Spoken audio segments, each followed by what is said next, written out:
We see Ice Speed going in, does get tagged down, will get shut down by Water on entry here. The trades are going to be there, but no beacon shuts down another. Dennis will use a great ultimate to get him to side. Zipper picks up one, Zipper picks up two, my lordy. Who's going to be holding this? Dennis. He picks this. He's going to pick, and the trade is going to be there. But and there we go, the initial aggression coming in. Dennis is there to meet it, but Maya is good for the kill. Ice Speed manages to get one.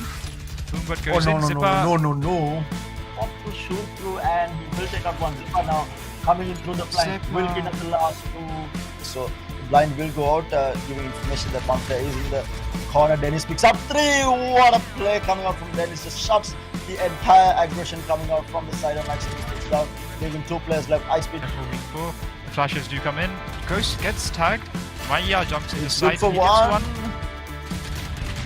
Not going to be able to find, but Zing is going to be finding his second kill here, making it a 2 mid. And Zipper does get spotted out. He has to fight up against multiple people, but Heroes and Maya will clean up Ice Speed with the trade onto Zipper. Heroes picks up another with the white hits from the classic. How OP is this weapon? Dennis will get the trade, leaving it in a 2v2. Meanwhile, the spams come through. Dennis will get shut down from Water, leaving to keep the spike in their possession. Dennis sending in one snake bite. Zing and Ming taking 2 kills. Water gets one, but Heroes. They might be holding this. He might actually be able to do it. Oh my lord, he holds it down over here. Going to go in for the defense. Ghost drop down. The noise is going given away. Ice Speed picks up one, looking for more, and Zipper picks up Ghost as well. Now leaving him in a 1v1. He throws out the pain shell, going for the defuse, and the pain shell will get the kill. And what a play from Zipper. Turn to save the day. Zipper is back to full HP, but Maya is good for 1 kill, holding the fort. Takes out Dennis, takes out Zing, which I believe is the name which we'll go with. And Ghost is scared to clean things up with Zipper. Ghost good for a second. Heroes only has a Ghost in hand. He's going to push. Oh my god, Zipper coming in from the flank. Take out Ming and Pisek both, and Rip it. Going to find one. Zipper gets taken now, looking for more. Water goes side. Pisek will be able to take Zipper down. The trade is going to be left on the pen shot, but now Heroes with a Baki. It's going to be Ghost versus Heroes, and he's going to be taken out. Pisek saving this. No, he's not. He takes out one, looking for more. Can he push this? He needs to push this right now. He pushes it, and they are able to clutch it. Well, he's pushing this with the judge. Maya puts him down, but on weekend here, leaving Maya in a 1v3, good 20 HP, and the timer running out. Looking for exit strike, finds Ghost as well, looking for the fourth. He's going to dash out, he's going to push this, and Maya finding another one, finds another. Maya on absolute fire. Ming is quietly pushing forward. He will get the kill onto Heroes, and he will shut weekend down for a 4K.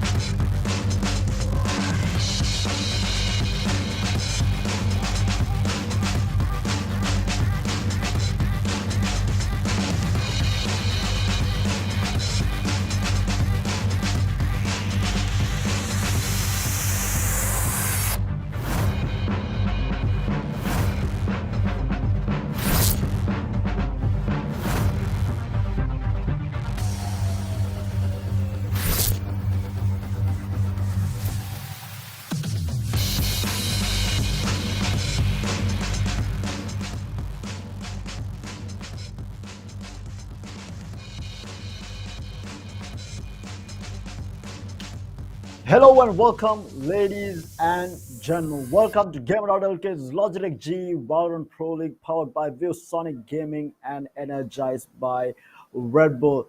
And what an amazing tournament it has been so far. We have seen some exciting matches. We have seen the top 8 teams in the country battle it out to get to this stage. The grand finals, it is going to be WG or Wolfgang Esports taking on UG or Union Gaming. And today's finals obviously predicted by everyone who casted with me, predicted by everyone who was watching the stream. A lot of people said that these are the two teams that are going to be taking part in the finals. Wolfgang Esports versus Union Gaming. They've had an amazing run throughout the entire tournament. They fell into the same group during group stages. It was Wolfgang and Union Gaming in the same group, and it was Union Gaming who took that match win 2-0 against Wolfgang Esports. But having said that, Wolfgang Gaming did prove that they are a force to be reckoned with in the semi-finals. And of course, to talk a bit about a bit more about this, I have two of my very good friends joining me. Let's say hi to Kitty and Zeno. Hi, guys. Hello, good evening, Tara. Hi, Terry. So, Good evening. Yeah. hi. Okay. So, basic question of every panel: where are we leaning towards? Right? What is the panel leaning towards? Who is going to win this? What are the thoughts? So, Zeno, I'll first come to you. Who do you think will win it, and why do you think they will win right now? Can I can I not go in for the predictions this time? I mean, you need to, man. It's mandatory that we take a vote on where we are going right now. I think we are gonna go to the third map. Mhm. And given recent form, I think Yuji is gonna take it. Yuji's gonna take it. So, okay, we have one for Yuji. Kitty, what are your thoughts?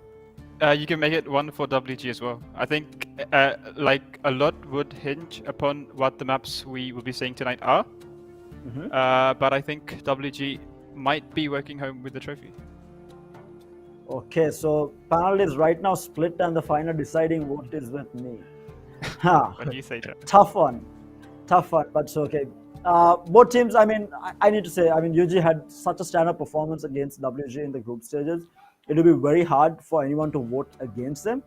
But I watched WG. I have been watching WG for the longest time now. I've seen how they performed throughout the entire year, and that performance during the group stage did not look like WG. Yes, Unity Gaming played amazingly well, but it did not look like WG played their game. It felt like this was not the WG that we were used to seeing. But coming into the semi-finals match against it was against Noob Alliance, I saw a bit of what WG normally plays, like the flair that they have, the confidence that they have, as well as the plays that they make as well, which we did not see during the group stages. So right now, I feel like, yes, UG looks good on paper for this tournament, but over past performances and how they did perform in the semi-finals, I want to say WG. I'm a massive fan of the team, of both teams, to be fair, because, I mean, UG, WG, they've been performing so well. I absolutely love watching most of these players. We have Roach on one side, then we have Scrim and Crumbs on another side. We have the likes of Kapumba, we have Defiance. I mean, all these players are the best in the country. I mean, you have all 10 players. If you take rank wise, I mean, probably there is no one better in terms of rank in the country either. And they're the best in the country for a reason. So I absolutely love watching all 10 players. So it's definitely a hard one, but I shall go with WG for this. So with that, ladies and gentlemen, we have the panel split 2-1 in favor of WG. Zeno going with UG here due to past performances. Kitty taking a very diplomatic route and saying, depending on the maps, he thinks that it will be WG. I'm going straight out WG, but with that, now the interesting part, this is, okay, I shall actually come back to Kitty after the map veto to see. So with that, let's go into the map veto and check out what we are going to be seeing in this grand finals. And having on screen right now, we have the first pick coming out, that is going to be Bind from Wolfgang Esports, second pick Fracture from Union Gaming, and a decider on Iceworks. And what amazing maps to have for a grand finals. Bind, something that we have barely seen throughout the entire tournament. Fracture, this will be the third time we are seeing Fracture, and if it does go to an Icebox decider, it's going to be absolutely insane. Now, Kitty, looking at the maps, do you want to change your answer or you want to stick with your answer? I would stick with my answer. I mean, you know, I'm quite surprised by the fact that Bind has not been vetoed. I'm surprised that WG is actually getting the chance to play on that map. So I think, yeah, I think I'm gonna stick to my answer. Sorry. What about you, Zeno? Do you want to switch your answer looking at the map veto, or do you want to stick with your answer that it is UG? I'm actually not sure because right now, but I'll stick to UG because even though I think historically they don't have a good track record on Vine, I think the first map is going to be taken by WG, and I think it will go down to the decider Icebox. Okay, and with that, ladies and gentlemen, we are just about to get into the game. But just before we get into it, let's have a look at the rosters of the finalists.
So there you have it, ladies and gentlemen. The rosters taking part today, the best of the best, facing off against each other to be crowned the number one Valorant team in the country. And now the interesting part going into the first map on Bind is going to be what these players are going to be playing.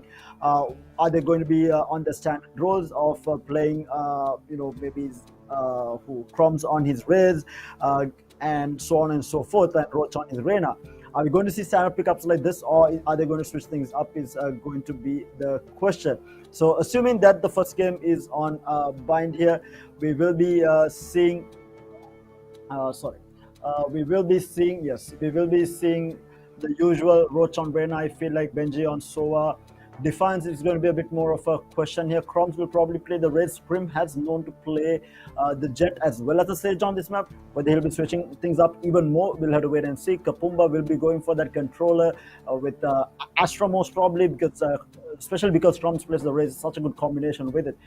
Genshi, in the meantime, most probably will be with the Sova, right? Because Sova has been one of the most played agents in the tournament. And likewise, do you think things will switch up? Do you think Zeno or Kitty? Do you think the rosters will be standard rosters, or do you think one of these teams will be like switching things up a little bit? When it comes to WG, I think they're going to stick to Scrim on the Sage and going for that single duelist lineup, and also. When it comes to UG, I don't think after their revamp of adding Soul River and Jazz in, I don't think we've really seen Bind from them. So if I'm not mistaken, I don't think we've seen Bind from them. Right. But I think they might go for the double duelist lineup with Soul River on the Raze and Roach on the Reyna, because I think throughout the VPL they've gone for the double duelist lineup on pretty much every map, and I think they're going to be sticking to it. So I think we're going to see a Raze Reyna and a Sova. I'm leaning towards the Omen actually from UG, because they haven't been comfortable on the Astra, and we might see a Cypher coming in. I think so. Kitty, what are your thoughts? What do you think WG will be playing? We had an input of what UG might be playing. What do you think WG will be playing? Yep, I think I would have to agree with what Zeno said. We might be seeing Scrim on the Sage, but given UG is quite an aggressive team when it comes to playing maps like this, I feel like maybe the question might be met. Maybe we might be seeing a double duelist lineup coming in from the side of WG as well. But given that, I think Crumbs might be sticking to the Raze that he is so good on. We might be seeing the Scrim playing the Sage, although I quite think that at the moment that might be 50-50. And we have the likes of an Astra combined with the Sova. And once again, as Zeno said, I think we will be seeing Cypher played from the side of WG as well. Okay, and with that, ladies and gentlemen, we will be having a small delay due to one of the players crashing during the initial lobby load. That's why we didn't have the full agent select go through. One of the players from one of the teams did crash, so we're just waiting on them to reconnect back up so we can have the game underway. But going back to what Kitty and Zeno said, I pretty much agree. I mean, we will be seeing the double duelist lineup coming out from UG. They've been so known to play this, and especially Roach not playing the Reyna, I feel like is a formula for them to lose rather than win. If you switch Roach up from the Reyna, I feel like that's a massive fragging potential that is not there in UG. And I feel like it's a replication of what we saw from Team Liquid during Champions, where Scream was switched from the Reyna and they realized that they were not doing well as a team. You need to give this man Reyna. I think Roach has the same type of vibe here. You give the man Reyna, you let him do what he wants, and he will frag for the team. And that's the same. I think the same can be said for the side of WG as well. You don't take raids away from Crumbs. You give this man raids, he will perform for you regardless of the map. He will perform for you on raids. He will know lineups. He will do something to be able to perform for the team. But Scrim, on the other hand, I mean, a bit of a weird one here, because you want him on the probably the best operator player in the country right now. But having said that, you don't want to be missing too much of another agent that can be played on Scrim as well, because regardless of the agent that he's playing, he is able to frag out. So I'm assuming it will be scrim on either Sage or Jet here, but having said that, I feel like it is more of a single duelist lineup map, and that's what WG will be going for. Rather than UG, on the other hand, will probably still go for the double duelist lineup regardless. They haven't been really sticking to the composition. I mean, we did see them bring out double duelists on Breeze as well, where Roach played Reyna and Soul River played Jet, even though technically on book, like technically all pro teams out there will still run that single duelist lineup with only the Jet being played on Breeze. Whereas UG, they just went off meta there. They didn't really care about what the meta was. They played what they were comfortable with and gave Reyna to Roach. And I feel like they will replicate the same thing, especially on bind. You want to be on your comfort level, especially against a team like WG who loves playing aggressive. And it is another reason why they love this map. I mean, WG hands down loves bind. We have never seen them drop a single map on bind. And it's going to be interesting to see whether UG will be the first team to take them off of bind. Because now, having come to this point, we have seen them lose Ascent now as well as Split. These records were held true for a couple of for a couple of months, but no longer. But bind is still their sacred spot where they haven't been beaten by any team out there. They went on to win 4v5 against a Maldivian team on bind as well. So UG have their work cut out for them on bind. But the interesting part is going into the second map, Fracture. We haven't seen WG play on Fracture though. We can talk about UG here because of the dominant performance that they had 13-0. But what do you think the WG performance will look like on Fracture? Have you seen them even on a scrim, Zeno, Kitty? Nope. But for me, in my eyes, I think after seeing all the teams at Champions, I think Fracture is a very much raise map, and I have a feeling we might see Chrome's, just popping off. I mean, he pops off on pretty much every map, but I think he'll make Fracture. I mean, he'll put up a really good performance on Fracture, I feel like. And as for the rest of the lineup, I'm not really sure. I'm actually looking forward to it. Did UG play the Breach during their matchup against Zyphos? Yes, they did. So yeah, Breach is pretty much, I think, a must pick on Fracture. Yeah, because of how much his fault lines, how much they give you the fault lines, and also pretty much even his ult is able to cover like an entire site, and and if, assuming that the opponent plays a Killjoy, the ult which goes underground, pretty easily breakable with the aftershock of the Breach. So yeah, I think Breach is pretty much a must pick on this map, and I think we'll see it from both teams. Can you agree? Because we did see a team play without Breach on Fracture today. I think it was who was it? I think it was NA who played without Breach, if I'm not mistaken. No, it was RG. Yeah. It was Maximum, I think, who played Maximum, without the right? Breach. Oh yeah, sorry, yeah. Noble Lions played with the Breach, and Maximum played without the Breach. And again, I really agree with the point that Zeno said here, because Raze, we did see the Raze pop off on Fracture. We saw Zippa go absolutely crazy. Yes, they did end up losing, but he was still the top fragging for his team. And he had 22 frags on that game. And again, on the other side, we had Ice Speed, who was also fragging out hard. But the problem was they had a Breach who was out-fragging absolutely everybody. I mean, he was getting so many kills with just Flashpoint, and then the fault line being used, the Rolling Thunder being used to take control of sites. I mean, it was an absolute destructive performance coming out from the Breach. And I think if they are to play Fracture, both teams will have to play.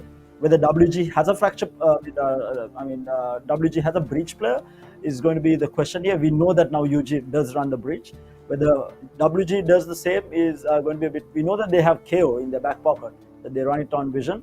But whether they do run Breach is going to be the question mark for WG, and whether they will play without the Breach is going to be something else to discuss. But again, I think going into it, if they really do want to win on Fracture, I feel like Breach is a must. I think we just saw how good he was today during the third place match from Noble Lions.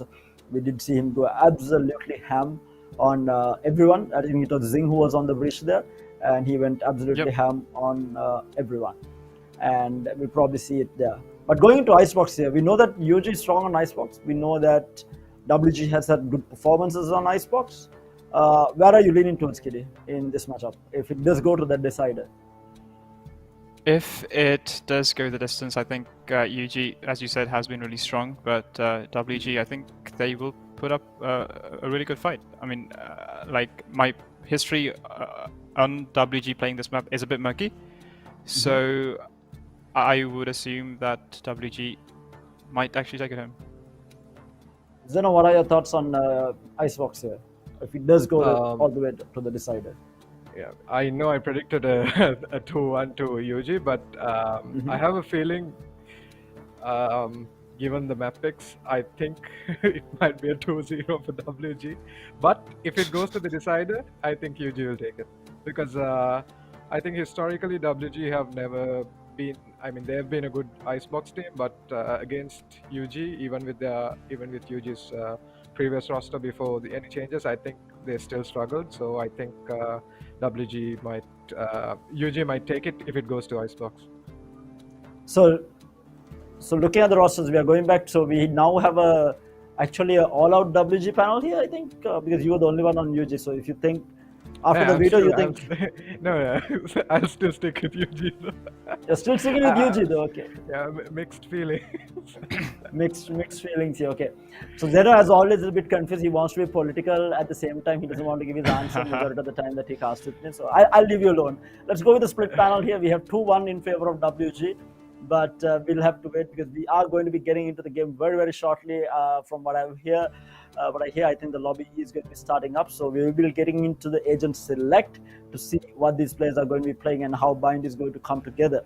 But going back to what we were talking about, if WG ends up losing bind, I feel like that's going to be a massive dent in their confidence, and they might just lose 2-0 as well. I mean, anything could happen. It is a grand final, a lot at stake, being crowned the #1 team in the country, 200,000 rupees in prize money for the winning teams as well. I mean, a lot of prize money on offer across the board for these teams. So a lot riding on this best of 3 series. So it's a lot of pressure. Anything can go wrong, anything can go right. We'll have to wait and see how it all comes together. But while we wait for the game to start, I want to give a massive shout out to Logitech. They have been absolutely amazing to the community. I've been having so many tournaments across the year, multiple quarterly tournaments, and then coming in and joining Gamer.LK to have the Valorant Pro League as well. Absolutely amazing stuff from them. So if you are in the market for some new peripherals, do check it out. There's some really good stuff and have you covered in terms of anything that you might need for your peripherals. Like it's a mouse, a keyboard, a mouse pad, a headset, a webcam, a mic, controllers, whatever you need, they have you covered. And they are boasting of the fastest wireless technology out there with their new Lightspeed technology. I think it's no longer new. I think it was last year. So technically, you know, old, but the fastest still from Logitech. So do check it out. They have something for everyone's needs. So do check it out. And also, need to give a huge shout out to Viewsonic Gaming for powering the entire event. These guys have been making monitors for the last 30 years plus, and I myself started gaming on a Viewsonic monitor, so I know what it is like. So do check it out. They have a new set of gaming monitors out there, absolutely amazing. Their latest highest end one is around 240 hertz with RGB as well as, you know, very thin bezels. Absolutely amazing looking monitor. Head on over to the website and check it out. Some really good stuff. And of course, a massive shout out to Red Bull for keeping me energized as well as everyone watching at home energized throughout this entire tournament, because it has been one hell of a tournament, one hectic tournament. We have had matches go the distance. We have had matches go until 1-2 in the morning. There's been a lot of action-packed Valorant here in this tournament. So massive shout out to our sponsors for joining with us to make sure that the community itself has basically a stage to showcase their skills and take their skills to the next level, because we do have the potential in Sri Lanka. From what we have been seeing, we have so many really good players. Right now, I hear, when I checked last time around, I think Defiance was ranked 45 in the region, which is absolutely amazing. We'll have more and more players, you know, take that international stage, get noticed by other countries as well. And maybe in the future, we will have a Sri Lankan team representing the country in champions. Who knows, because we already had a Southeast Asian team represented in the champions extend, if I'm not mistaken. I mean, absolutely amazing stuff from them during champions, and they walked away with what, $500,000 US dollars, and that's just not even for their placement. That was just bulk 500,000 just given away from the community money that was collected for the champions bundle. So it's a lot of money on offer for the region if we are able to make it that far. And I really feel like there is potential within the country with teams like UG, WG, Noob Alliance, Maximum Esports. These guys are absolutely amazing. All 8 teams who took part in the tournament have had some stand-up performances. Obviously, a lot of teams are still finding their way, but what I've had realized is all these players are high skill, very high skill players. It's just taking that next step, working on your mechanics, working a little bit on your teamwork, coordination to make to get the next step into the international scene. We already had teams go up against international teams and perform really well, but we need that extra push, and our sponsors coming together for this pro league has been absolutely amazing in facilitating that extra boost that is necessary. While we wait for the match to start, do head on over to the Valorant community page and make sure to vote for your favorite team. And I think Zeno put up a poll, I think, asking who do you think is going to win. So make sure to vote on that as well. I mean, who knows? Make sure your teams, you're supporting your favorite team as well, whether it be it UG or be it WG. We are all here to see some really good Valorant. But we will be heading into the agent select right now. Let's have a look at what these players are going to be selecting on Bind. Just waiting on the agency. Hopefully we should have it on screen shortly, yeah, there we go. It is on Bind. Let's have a look at what they are going to be playing. Now the prediction was that Roach is going to be on the Reyna, Soul River is going to be on the Raze, Defiance on the Omen, and maybe a Cypher. Let's have a look here. So Roach already picks up the Reyna here. We know one agent that is already there. And Crumbs goes for the Raze. These are very standard picks coming out from either team. Lino picks up the Viper. Scrim is going to be on the stage, so Wolfgang is going to be running a single duelist lineup vision. Or Genshi is going to be on that Sova with Kapumba on his signature Astra. And then on the other side, a change of pace coming out from Union Gaming. Jazz is going to be on that Sentinel role. He is going to be playing the Cypher with Benji on the Sova. Defiance picks up the Omen, Soul River and Roach are going to be playing your two duelists, Jet and Reyna respectively. So looking at the agent select, Zeno, Kiddy, who are you favoring? Who do you think will win here depending on the agent select? Do you want to switch your answer or do you still think it's WG? I'm gonna go with WG. Yeah, WG. Yes, a big believer of the Raze on buy-in, Crumbs. and the Raze being Crumbs also definitely helps that. But yeah, I think WG are gonna take the map pick. Yep, the set Kiddy, plays I'm coming assuming... out from WG have been amazing. So combining Chromes on the Raze with that Astra is, I think, the way to go here.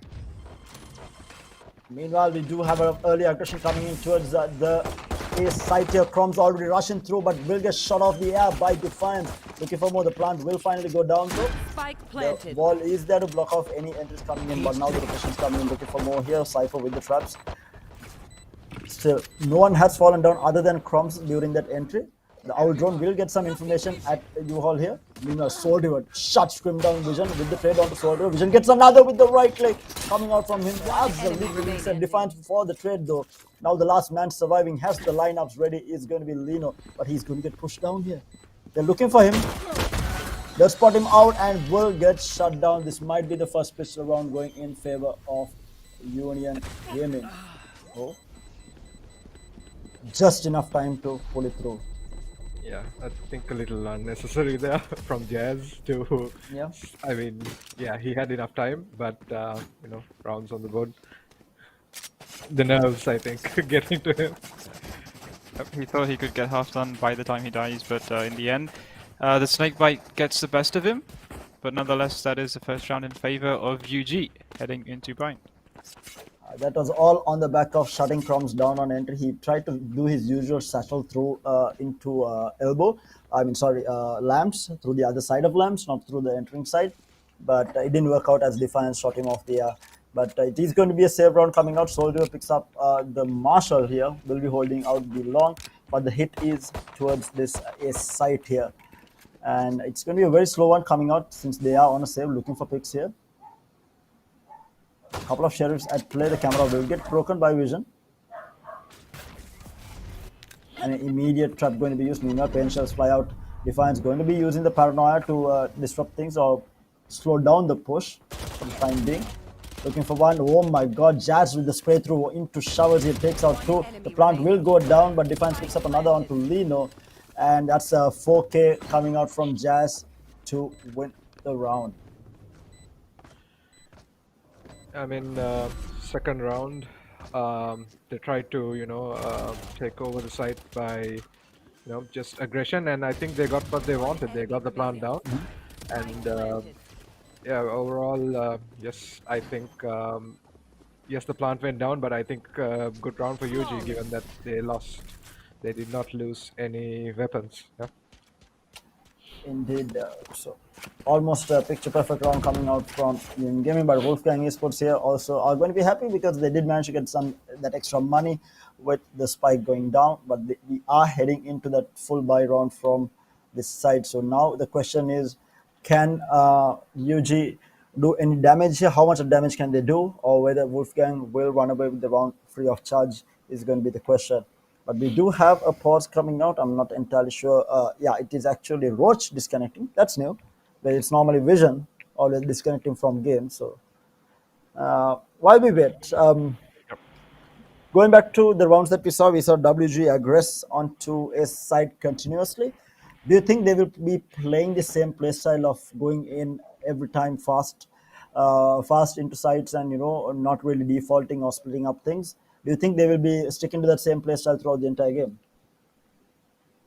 Um, I I highly doubt it because one thing that we learned from the group stage matchup between these two is, WG can do that against any team, but not against UG. You saw how they got absolutely shut down every time they tried that. Yeah. So, and given their agent composition too, which is a double controller, I think it really suits a defaulty playstyle, and I think that's what we are going to be seeing from WG.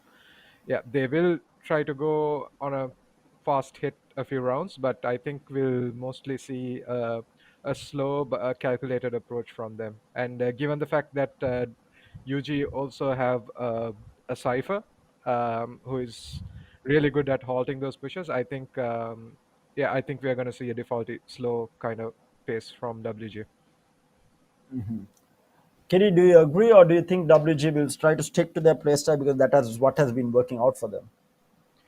I would actually have to agree with Zeno. I think the jazz playing the cipher is going to be a massive deterrent for them. Just rushing it aside, and they do have the composition, as you said, of double controllers. So I think they will tend to mix things up a bit. Just have the aggressive pushes, just slow things down a bit. Essentially, play it in a way which would be a guessing game for UG to decide if the next round is going to be rush, uh, if it's going to be a slow round. So I think, yeah, given their lineup, things might be a bit different from how they normally approach a match like this.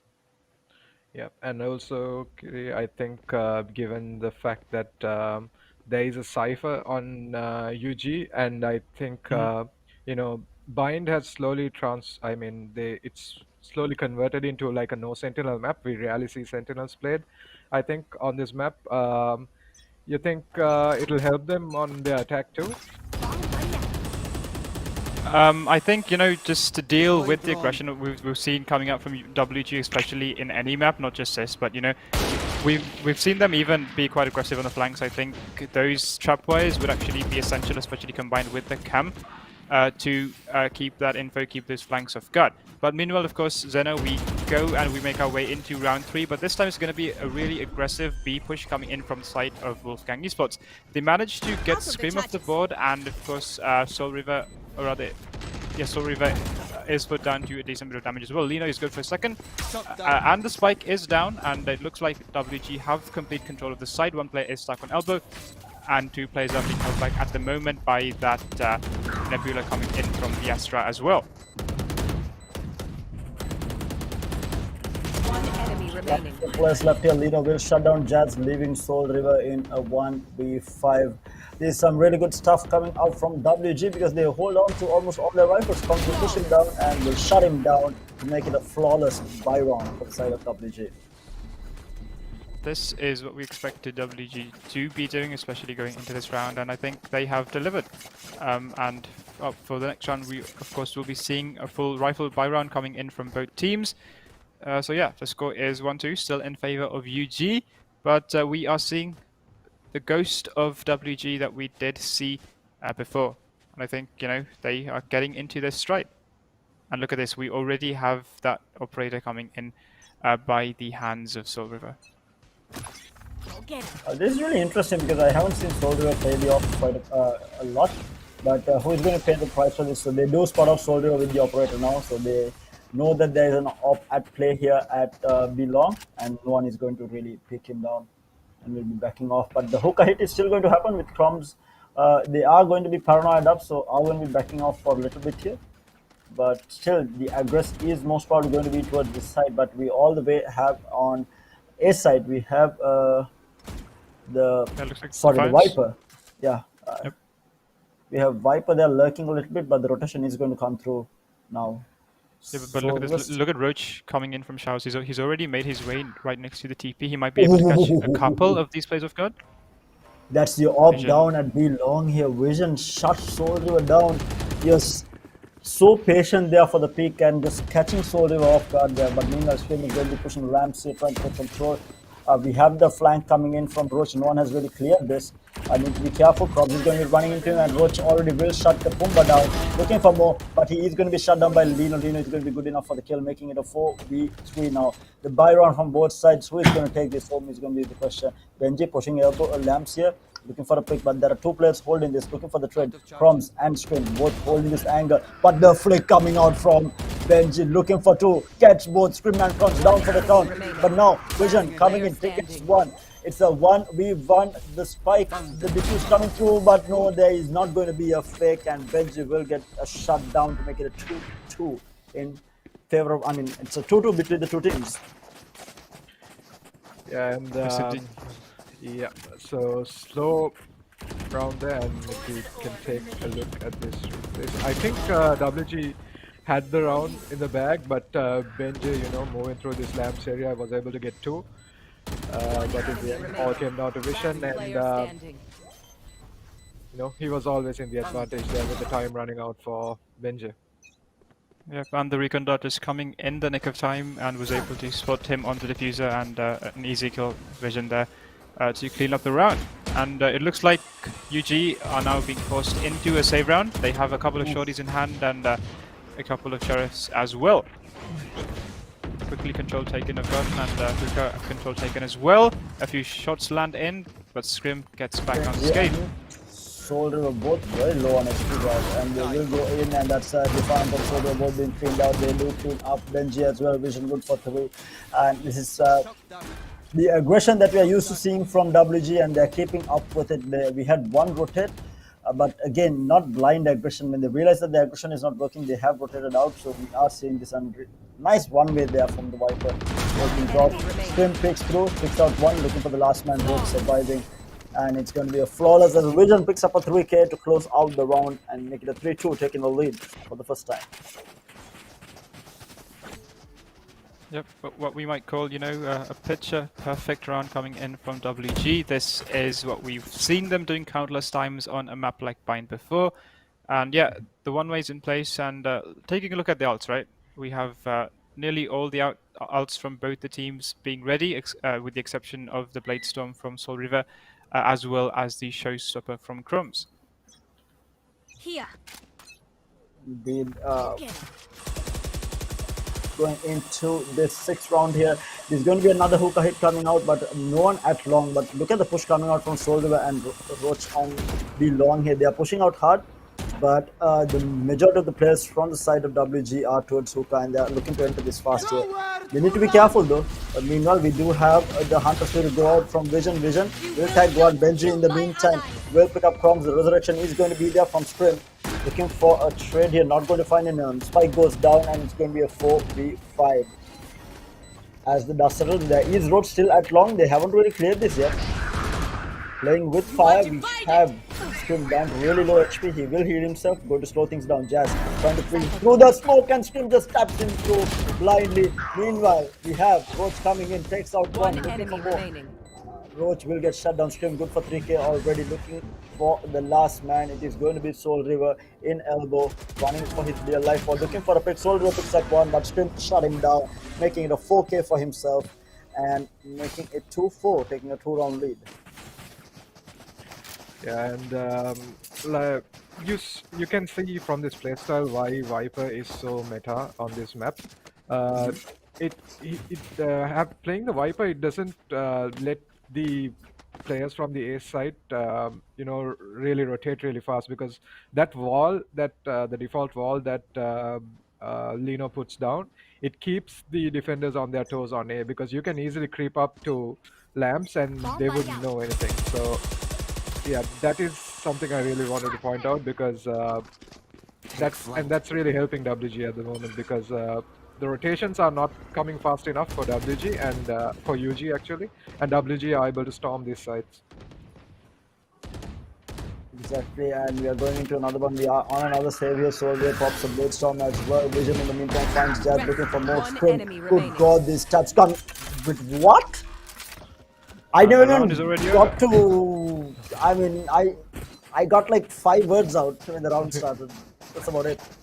You managed to cast 2 kills, but then 3 kills already happening in B site, and the round was just over just like that.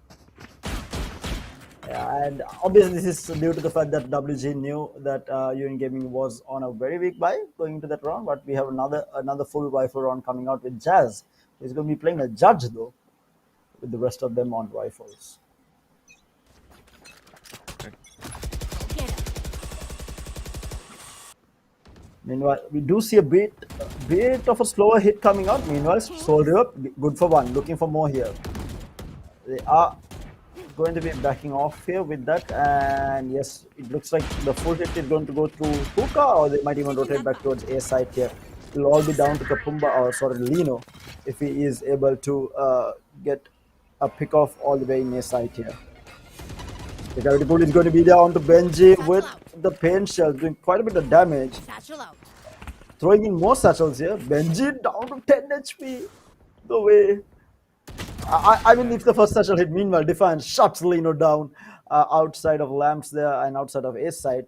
So they have to aggress onto this B side. They haven't been able to find anything else across the map. So clock running out, 40 seconds on the clock.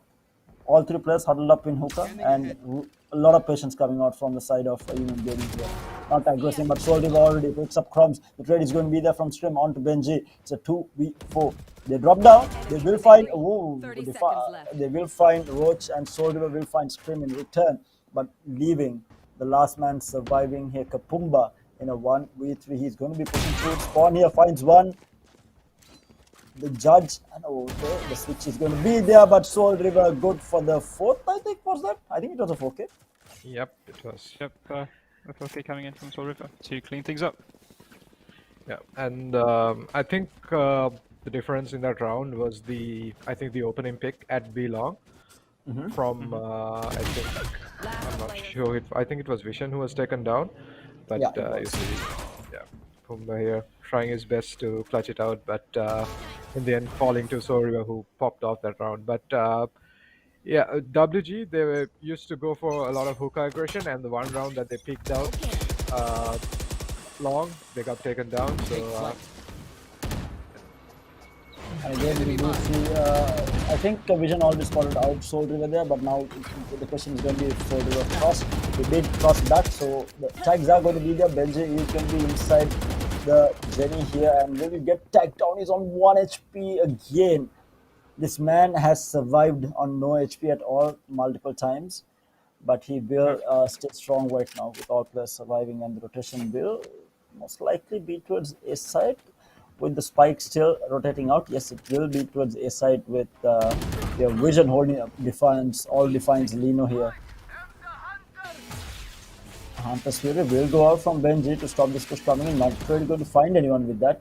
Vision in the meantime will pick up Soul when he knows that Benji is around this area. Scream in the meantime will get the resurrection off. Defiance picks up from the Viper's pick. They go down. Roach is good for another kill on to Vision here.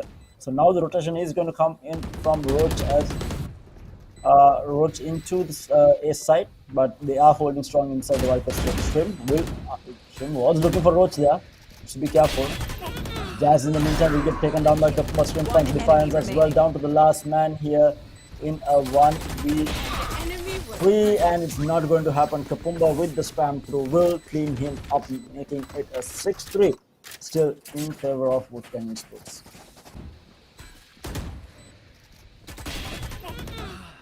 Yeah, I mean, One enemy remaining. this default from WG, it's really working out well for them, and we are yet to see like a correction, an adjustment from the side of UG, because if you can see, I think they're going for a 4-man heavy default on B pretty much every round with Let's start Lino this party. left on a lurk, and they should have noticed by now, at least UG, that there is no showers aggression, right? There's nothing from showers, and they should ideally take this control so that they can eliminate the chance of or even backstab like Roach did in my that one lord. round. But Yep, so As just you adding were to what Zeno talking- said, right?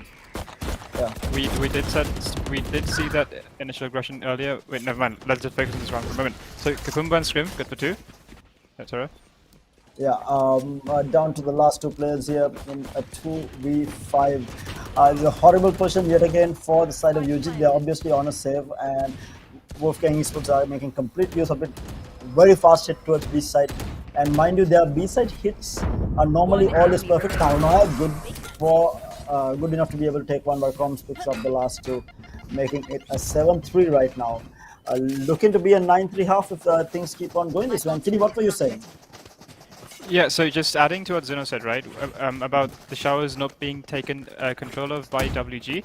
So one round we actually did see, I believe that was Roach who came on a flank. He came from showers. He was able to catch one player off guard before he was taken out of action. So after that round, I believe we did see one showers push actually coming in from Vision and I believe that was Vision and Jazz. And Lino. Yep. Lino. And Lino, yep. We did see one push, but I think, Zeno was actually correct with his assumption. That was something which they do not focus on. Oh, this is huge. Going back into the round, Soul River puts Croms down, who had the showstopper in his hand, but Soul River with his blade storm puts him down, and meanwhile Kapumba will get that trade though, and will finally get the plant down. Vision in the meantime picks up Jazz as well. Good God, Vision is absolutely on fire, picks up 3 there, gets Roach out of action as well, leaving Defiance and Scream for the last pick. They're making it 8-3, and WG looks to be on absolute form here. I think, yeah, let's just watch this Vision absolutely popping off here. Enemy remaining. Okay, Roach actually missed quite a bit there. Yeah, but coming back to why WG are so good on this map. So just as I was saying, they're just going into a 4-man B default every round. You see the change of pace. They just went on fast hit on that A site, and I think UG were completely caught off guard, and the round on the board for WG, and that's why I love how they play this bind map. Actually, that change of pace, I didn't see it coming, sure, and on how the UG played that round, I don't think they saw it either. Meanwhile, But okay, there we go. So Lino actually falls in Kapumba A side. gets 2 here on the Defiance as well as Benji, and meanwhile Roach will get taken out by Croms. The Hunter Fury will go out from Vision, trying to get anyone who is rotating in, not going to be able to find anyone. Meanwhile, Satchel's keeping Benji and Soldier back, but Croms wants to push this. He's pushing this hard. There's more people pushing. Vision pushes through as well. Takes out one, takes out another to close the round out, and they do not care right now. Switching sides. They have been winning round back to back, and they've made it all the way. They've got this massive momentum going in their side, and at the end of the first half, it is 9-3. So in a way, the curse is in favor of UG, but given the momentum coming in from WG, I just don't think they care about any curse. They're just completely steamrolling their opponent at the moment. Yeah, I mean, we spoke about why we don't give bind to WG, and this is exactly why we don't let this map through against a team like WG. Yes, indeed.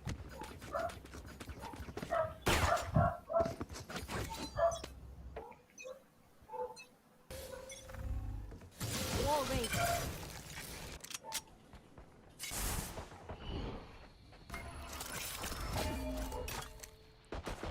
Okay, so it looks like the attack coming in from UG is a bit more split, just heading into this first pistol round.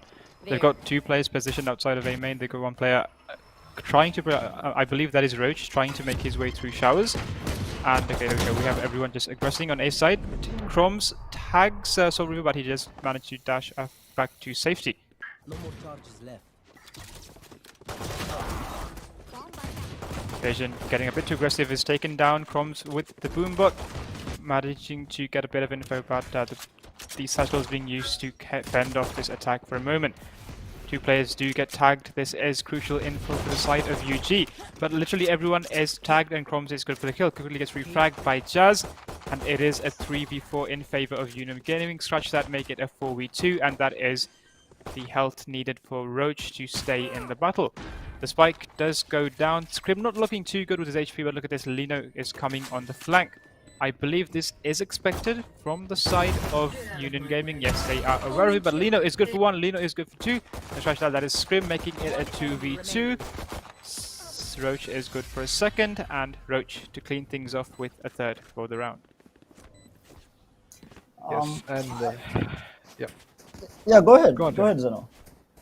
No, I No, just wanted to point out yeah. that we are seeing just similar, I mean, across all maps, I think we are seeing a similar attack style from UG. They like to play it very default heavy. They like to wait for those opening picks before hitting a site. And yeah, that worked out for them on the pistol round. But, you know, huge task ahead, 9 more rounds to get. So, yeah, let's see how we go. So just wanted to point that out. Tara. Indeed, and with that, we do have the full buy round coming out from Unit Gaming, or at least on Spectres here. They are going to pick through. Defiance good for 1, on to Kapumba looking for more. Did spot out Vision as well. Vision running for his life there, out of the crosshair of Mr. Roche there, but it's going to be a fast A hit nevertheless coming out from Unit Gaming with that first pick. Crump is holding a shotty here. It's going to smoke him off, at least for the time being. Soul River holding this still, not really pushing this. And he had the idea. Soul River will put Crumbs down. Meantime, Benji will find the kill on the Vision as well, leaving 2 players alive. Scrape will shut Roach down, Soul River down, and will be able to heal himself up. Picks up the pistol yet again. Lino coming in through the flank. It's a 2v4. They're looking to get as many Spectres out of the hands of Union Gaming here, forcing them to buy next round. But they have the angle. Benji will pick up Lino, looking for the last man, Shrimp. They know that he is in elbow. He's going to get pushed from either side.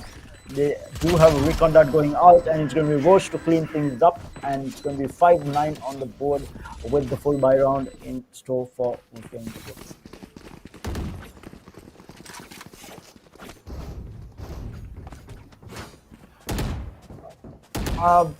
Obviously, they're not going to be too happy with that. They were looking for more than that in terms of pickoffs, but nevertheless, they will be able to full buy on this round, and will be looking to obviously UG will be looking to take as many rifles off the hands of WG here. Yep, and mind you, the first 2 rounds of the first half as well, those 2 pistol rounds was actually won by UG as well. So I do not think that WG is too concerned with how those 2 rounds went. They still do have a 4-round buffer in their favor, and yeah, let us see how this round goes. I have retrieved the spike. We do see, and I think it goes back to what Zeno was saying. Look at how UG plays. They are not really aggressing on. They're looking for a pick here. Meanwhile, Kapumba will find Soul River. It's a big pick to have. And meanwhile, the showers push is coming out here. Who is going to get that initial pick is going to be the question. Roach does have the Lear in hand. He will go in, take out Lino, but Crumbs is going to be there for the trade now. They are going to have to back off here. They have lost 2 players on entry. Has found 1, but Defiance making things even, finding Crumbs here. 2 rifles off the hands of WG. Make that 3 with Kapumba getting taken out by Benji as well. Now it is going to be WG in trouble here. Now they are getting pushed back here, and the last 2 players alive with the rifles in hand. Vision and Stream both were spotted out by the recon dart. Low HP on the players though, that's the good part of it. Jazz holding the angle, will get spotted out, will get taken out by Stream. And the heal is going to come through for Stream. Vision looking to push this. Both these players are extremely low. Defuse, but no way the peak coming through from Benji, and Defiance just right on time to clean it up, and that's the buy round from WG being ripped apart. Yep, and now things starting to get a little scary for WG, I would say, because yeah, like you said, that was the buy round, and that was UG's bonus round. And now, if you can look at the economy of both teams, UG are sitting on top of a lot of money, and WG are not. And that would mean that this round should ideally go to the side of UG, but a fast aggression from Chromes to take Soul River down. I That should really was stop talking. Yeah, apparently no one told them that UG should be winning this round, because as soon as you Yep. said that, Scrim just loses his life. Apologies, Soul River loses his yeah. life. And this is again the first pick being taken. And look at this flank coming in from Vision. He's coming all the way through spawn, and he is looking for anyone who is going to be rotating. And this is the right call because he's not going to push this. He's waiting for anyone to rotate to make the footsteps because he knows that there is going to be some tripwires here. So he's not going to be pushing this. He's just waiting for someone to rotate and backstab them in the process. And Vision is look just at holding Vision. strong. Yep. But wait, Roach Roach is is actually here. coming behind Roach? him. No way that this happens. Timing Timing. could not have been worse for Vision there, and couldn't have been better for UG because if Roche did not have the mentality to come from that side, it would be him taking so many kills. But meanwhile, oh my good God, Scrim with the shadows will 30 put Jazz seconds as left. well as Roche down, making things a little bit even here. But 3 people alive still, down to the last 2 players. Benji will shut Chromes down, leaving Kapumba and Vision in a 2v2 here. Spike planted. Sorry, it's going to leave Kapumba and Lino here. Kapumba Last picks up enemy 1, remaining. and the trade is going to be there. It's going to be a 1v1 though. Lino with Benji, Sheriff of in course, hand against is Benji. low on Benji health. low. Good shot. That's a thrifty coming out from the side of WG here. The first thrifty for the grand finals. Yeah, and Thirsty. yes. Okay, I think you and I both know that I should probably not talk. Predict things? Yes, yes. You shouldn't predict things for sure. Spike planted. The timing there from Roach was just perfect, managing to Yeah. catch, I believe that was Vision of God. I mean, if that angle was left unchecked by Roach, I think that would have been an easy 2k there for Vision. Would have caught both Jazz and Defiance of God as they were trying to rotate. But yeah, just good game sense overall from them. To be fair, And though, that- UG just lost that round purely off of how good Stream was in getting those 2 headshots. I mean, that's the entire aggression or the side control that they would have had. The numbers advantage just been completely taken away from them with those 2 headshots coming out from the Sheriff. But meanwhile, Owl Drone will fly out into showers, and he's going to be holding this down. He will take it out, the Owl Drone. So there is a teleportation going. Meanwhile, Vision peeks through, takes Jazz, but the trade is going to be there from Soul River. So it's still even in numbers. Stretch that. It's 3 players left. The Paranoia flies out. Haven is going to get blocked off from Soul River here. Leah gets broken, but Lino will hold strong. But Roach is going to be there for the trade, making it a 2v3. Kapumba and Scrim left in a 2v3 here against Soul River, Roach, and Defiance. The plant will finally go down. The resurrection coming out from Scrim here onto Lino. And they will find Soul River with the spam through. Defiance going to be good for the trade onto Scrim. One enemy remaining. Numbers advantage, Lino shuts him down. Roche left in a 1v2. No one clears the angle. Uses the distance. Gets himself into showers here. Managing to creep through, but now he has to take time here. He uses the Viper Spit as well. Lino, confident that he can take this fight. Roach is going to push this. And Roach with the flick onto Lino to close things out. Making it a 7-10. And Roach with the clutch. What a play coming out from him. And that's Viper Spit invested as well.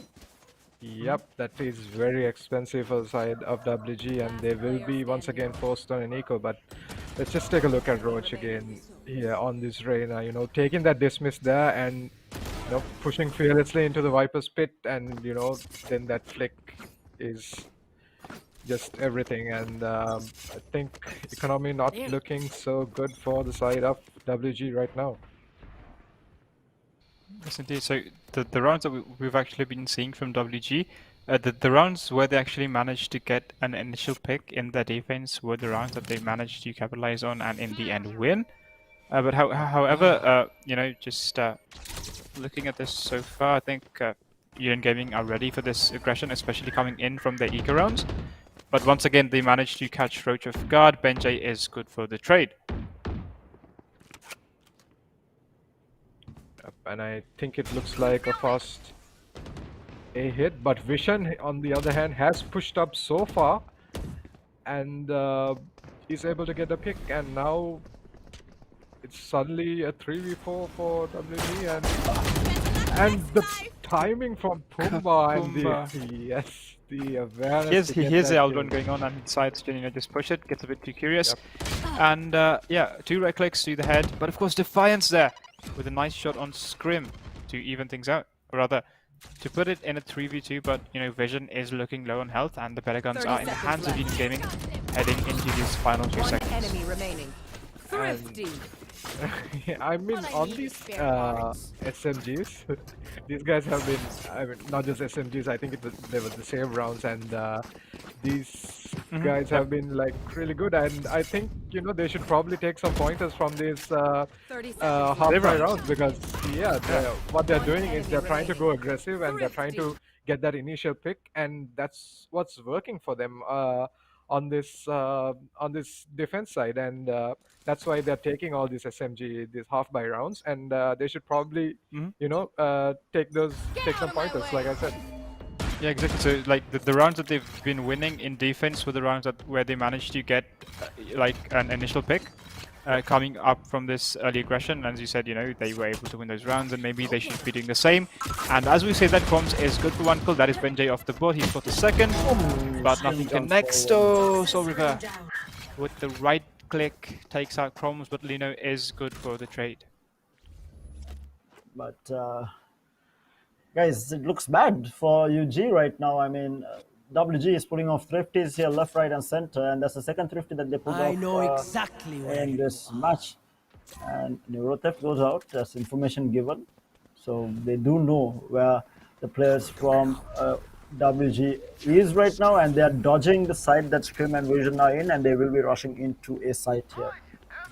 Can be delayed, but meanwhile Hunter Fury from Vision goes out, tags 1 player, and takes him out as well. That's Roach out for the count, making it a 2v4, and mind you, Jazz is on a sliver of HP here. He One will enemy spot remaining. 1, will get taken down, looking for the last one. Defiance gets spotted out and will get shut down, and that's match point for WG.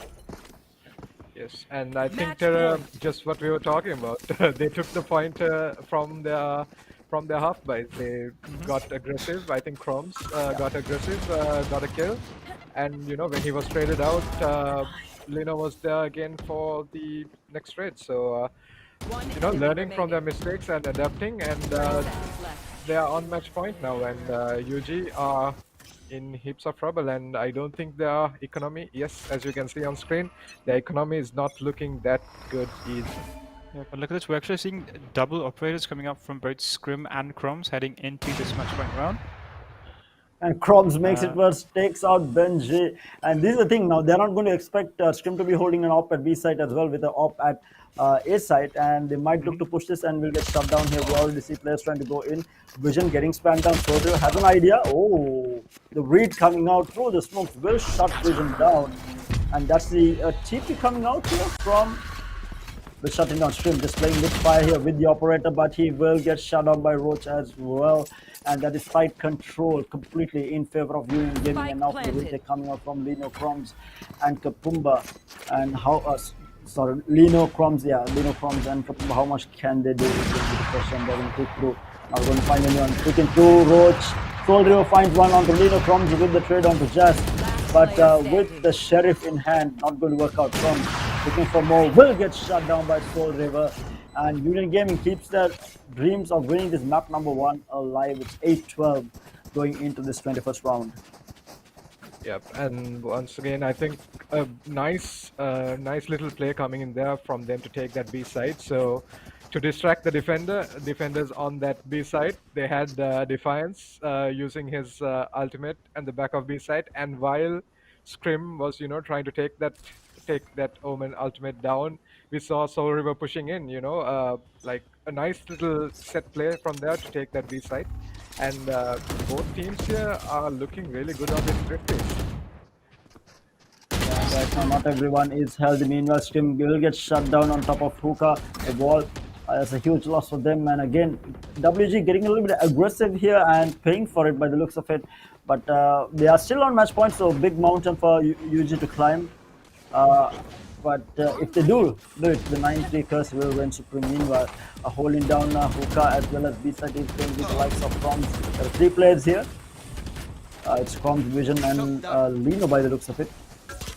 Yep, Unit Gaming did have luck last round in the B site, and they are deciding to capitalize on that once again. Yeah, and they are rotating back into a side though with too much of utility being. Oh, meanwhile, Lino shoots him off the air, but Lino missing those shots on the Lear, paying for it with his life, and Jazz will shut him down in turn. And now to take control, Spike planted. Vision jumps over the tripwire. There is no way. Meanwhile, Chrome's going into elbow lamps that takes out. Yeah, takes out Roach, but the trades are going to be there from Defiance onto Vision. They're looking for picks here. Kapumba is going to pick through this, and Kapumba is going to be good for the kill on Jazz here. Looking for more. Defiance spamming through, not finding a kill. The defuse is going to come through, but the Hunter's Fury will stop things in its track. Crom still with the satchel. Oh my god! Wow. Not like this. Pulls out the showstopper at. Oh, he might have thrown the round. Did he throw the round? Wait. Oh, never mind. Defenders win. If he had thrown that round, I'm so proud. I would have lost my mind if he did actually throw that round, but good God, Chrome's just clutching things out, using the satchel, going in left and right, both being taken care of it with one satchel there and the judge in hand. And this is why Chrome's is so scary on the race, and especially with a shotgun in hand. But as predicted, we are still not wrong, right? I mean, we did predict that bind will go in favor of WG. We felt like Union Gaming will not have an answer for this on bind, and we are we stand. I mean, we are right in that prediction. But going to Fracture is a different story, because now we know that Union Gaming is strong on it, but we haven't seen WG play on this map. So the question mark is whether WG has practice on this map and what type of stretch will they have in hand. And the next thing is, why did they not ban out Fracture during the veto is the other question, and has left it open for Union Gaming to pick up. But looking at the scorecard right now, very even performance across the board for both teams. I mean, 18 kills each for Roach as well as Crumbs on the other side. So very even game nevertheless. I mean, we did see WG coming out on top, but a 13-8 scoreline is not too bad to have. But going back to the game itself, Zeno, Kitty, what do you think went wrong for UG on this map?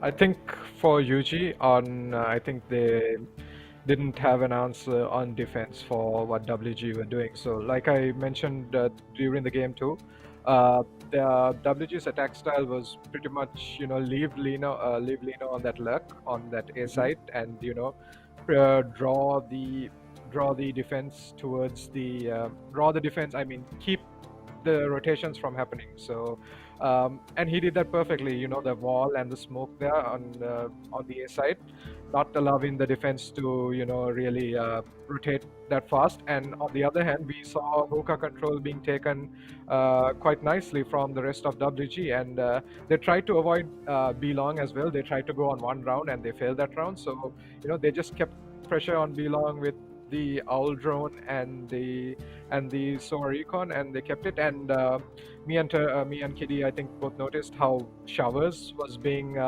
neglected by both the teams actually, and had Roach or had pretty much anyone gone on an aggressive showers push on those buy rounds, I think they would have been able to take a lot of ground from WG, and maybe even pick Lino off. And I think having Lino on that Viper, on that attack, is what really gave WG those rounds. But not to discredit anyone else, but I think those rotations not coming fast enough was actually what went wrong on defense. And I think defense was the biggest. I think not having enough rounds on defense was what eventually cost them. Kitty, any more thoughts to add into this? Yeah, well, initially I need to agree with what Zeno said, right? But of course I need to add something else to that as well.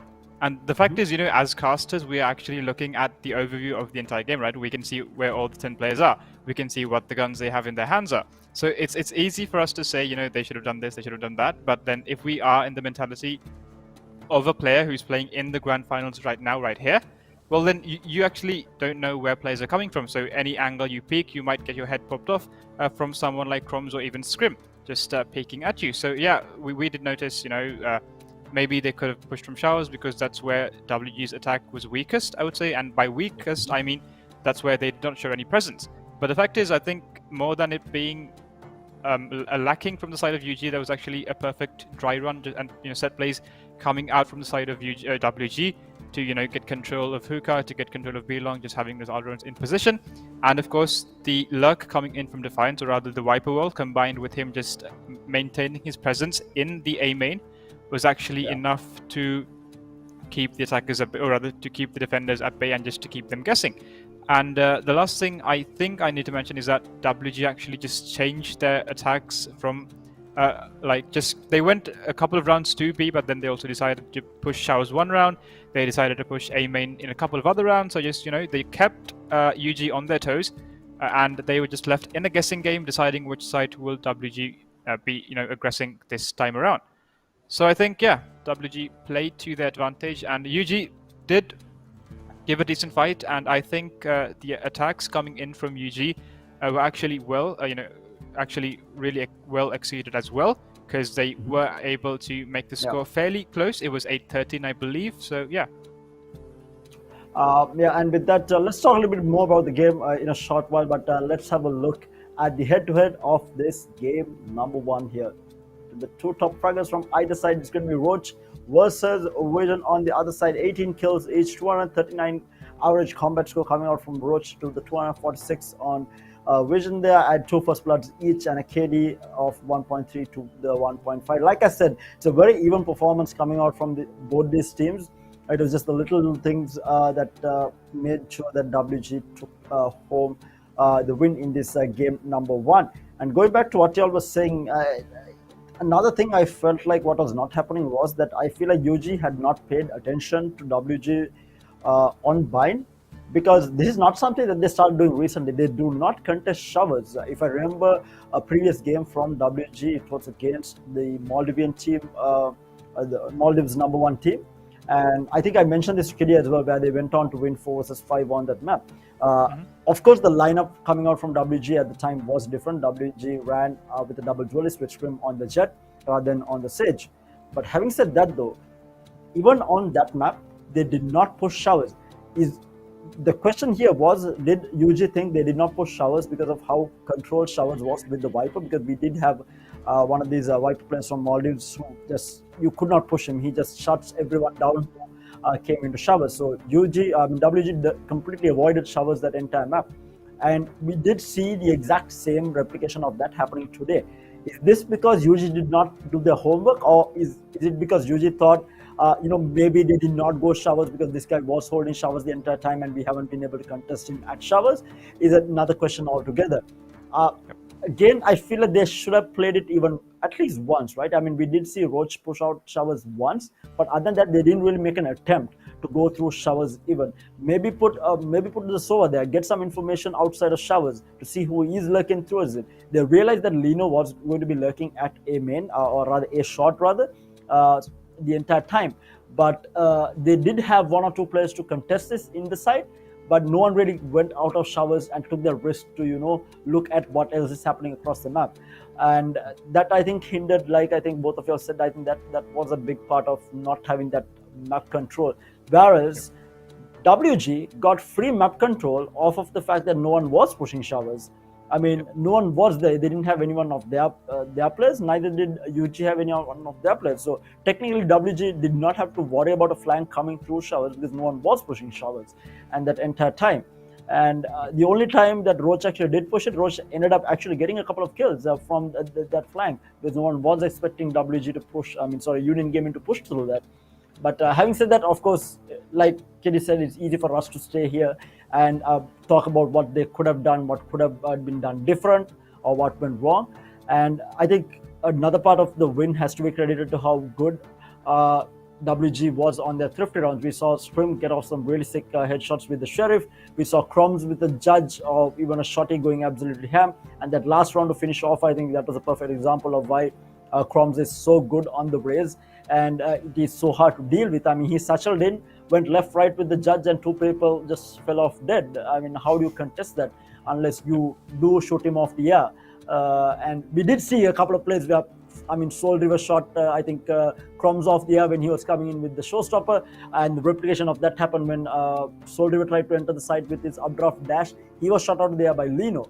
But in a clutch situation, in a pressure situation, how do you shoot off a Raze who is coming at you with a Judge? How do you shoot this man off the air? I mean, you need to headshot him. If you don't, he's just going to judge you to your face, and you're just going to die.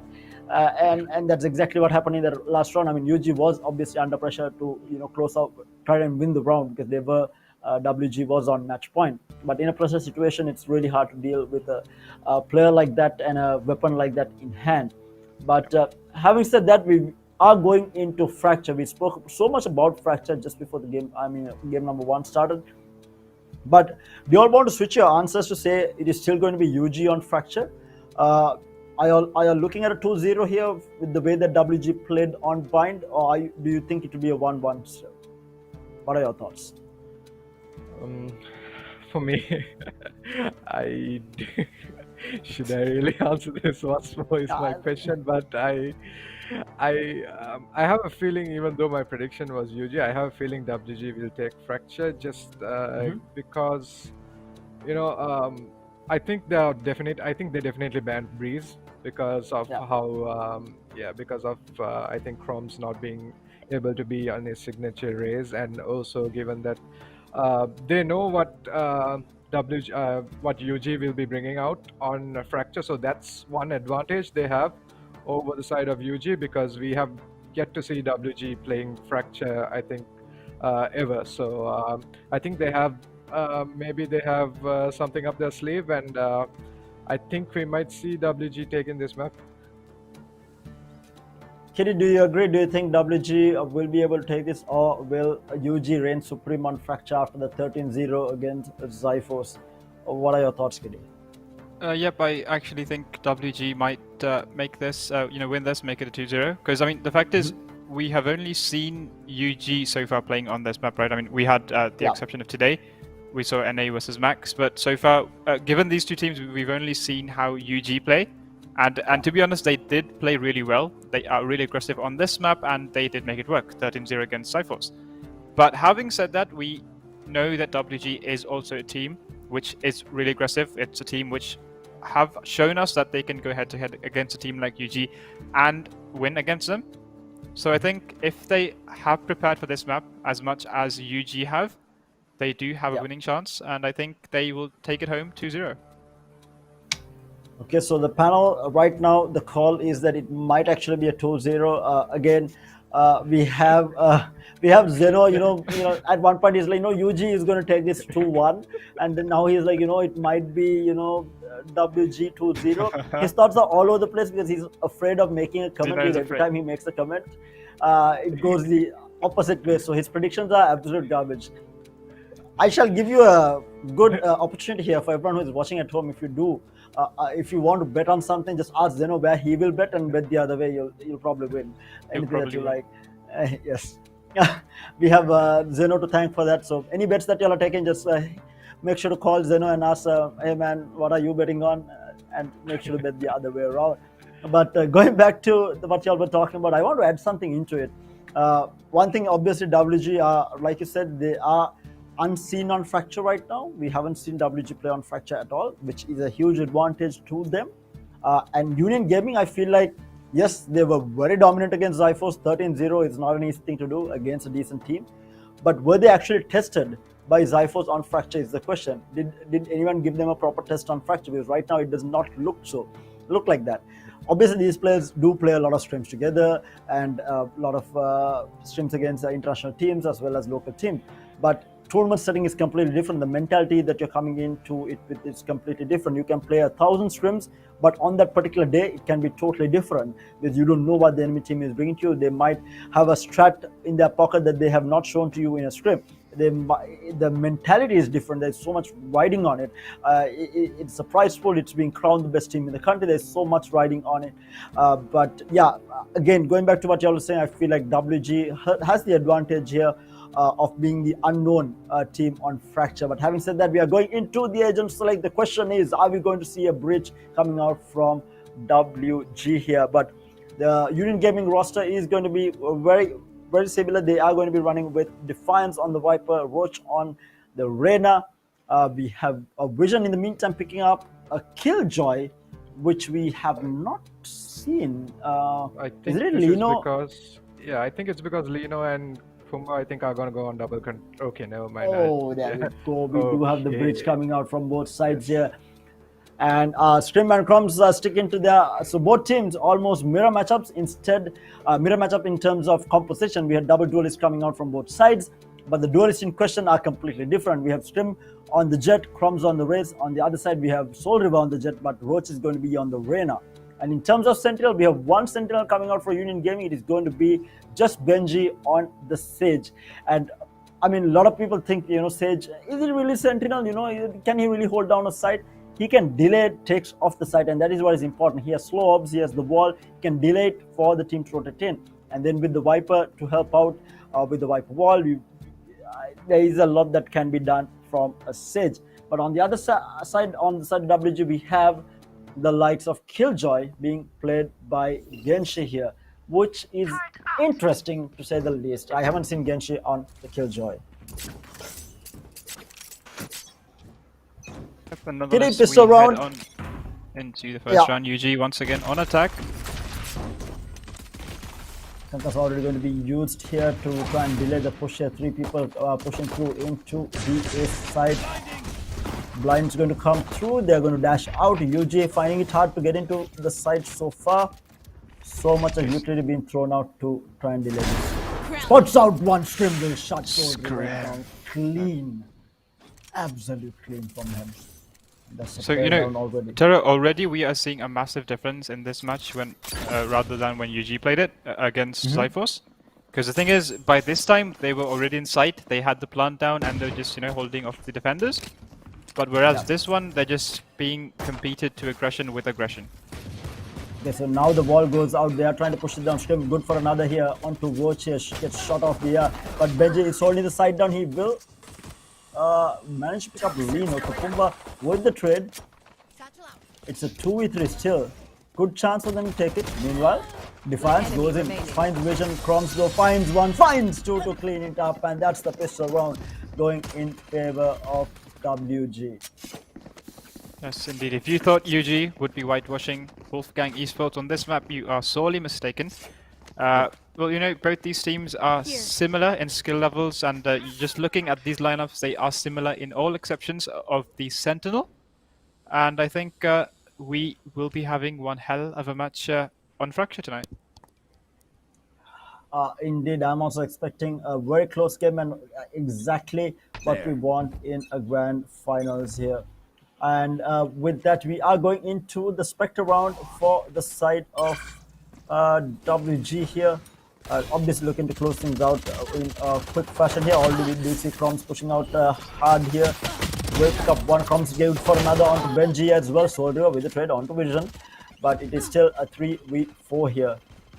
He is down to 37 HP. Scrim finds another kill onto Jazz.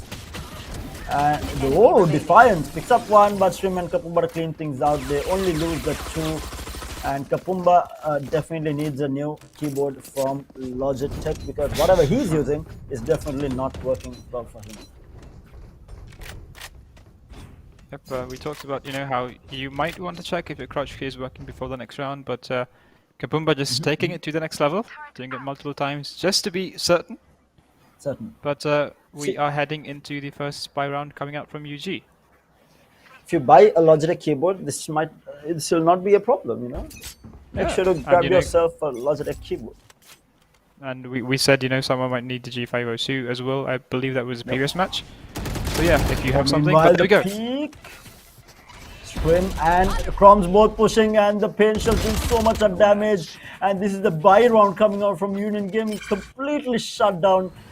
At the root itself, the push coming through WG is so aggressive. And this is going to leave Soul River to try and flush this out during entry, but we do have the likes of Benji as well. Sorry, not Benji. We do have the likes of Jazz live as well. So much of damage being done here. So we did talk about Defense how chats. good UG was, just using the utility, just managing to keep that sync, that chemistry working on together. But at the moment, I think Wolfgang Esports is just doing the exact same thing, but even better. Yeah, and the flashpoint is going to delay this even more. There's 30 seconds on the clock. Lino meanwhile finds Defiance. Lino finds Soul River as well, leaving Jazz in a 1v5, and it's going to be a flawless on the buy round for Union Gaming. And this is WG. I mean, Gun here. absolutely off to a flying start here. Yes, indeed, Yeah, and UG will yeah. be saving. Yeah, Zeno, go ahead. Yeah, I think a little too early to call, but I think WG have done their homework, and the lack of a flank watching sentinel on this map is hindering UG's, I think, attack. And WG are playing it to perfection. They are pushing in from one side, and they're causing pressure on one area of the map, which and given the fact that there is no true sentinel on the side of UG, they have to always be watching their backs. So Meanwhile, a full rotation coming Spike into the down site, A. and there is only one man alive. He is going to be able to take one, but that's a rifle recovered for the side of Union Gaming, making it a 4v4 now. Looking for more. Operator in play. Soul River, good for the shot on to Scrim here. Still the op is in play. It's in the hand. Kapumba peeks through, and the flashpoint doing looking damage, and the showstopper. My Pain Shell gets the God, kill. Crumbs. Showstopper gets the kill, and Crumbs just styling right now, and picks up the next round as well. They are just trolling at this point, throwing out utility, and no fear in terms of eco. They have money for days right now, and they are looking to close this out. Maybe make it another flawless here. Who knows? We might see another 13-0 if things keep going this way, unless UG are able to stop the bleed here. Well, look at that, right? We have the aftershock coming in just to clear off the players from pillar, and as they head into that cubby there, the showstopper just times it perfectly, and that's two players just losing their life just like that. Indeed, the synergy of skills coming out from WG, just absolute perfection. And we speak about this all the time, right? The blind aggression. It looks blind to a lot of people who are just watching it, but it's not blind aggression from WG. Their aggression is very well timed, very well coordinated between the teammates. Meanwhile, Flashpoint trying to throw Kapumba off of this top ledge on a side, but he is going to hold on to it. Meanwhile, Lino drops down, takes out Roach here. They're looking for more. Soldier with the trade, but players are falling left, right, and center as the dust settles. It's going to be a 3v3. Operator in place. Swim takes out Benji. They will use the Viper's Pit here. With the Blade Storm up as well. He's going to go in. Spike will finally get planted. And we do have the utilization of the Breach Ultimate. Rolling. Up is going to be there, but oh my lord, Scream will shut. That is the Viper's Bit coming down. Jazz Jazz finds good one, for Jazz Jazz finds good for a two. The Crumbs is there to clean things up. Indeed, And that is showing off his 5-0. Karambit as well. Yep, Indeed. 5-0 in favor of Wolfgang Esports.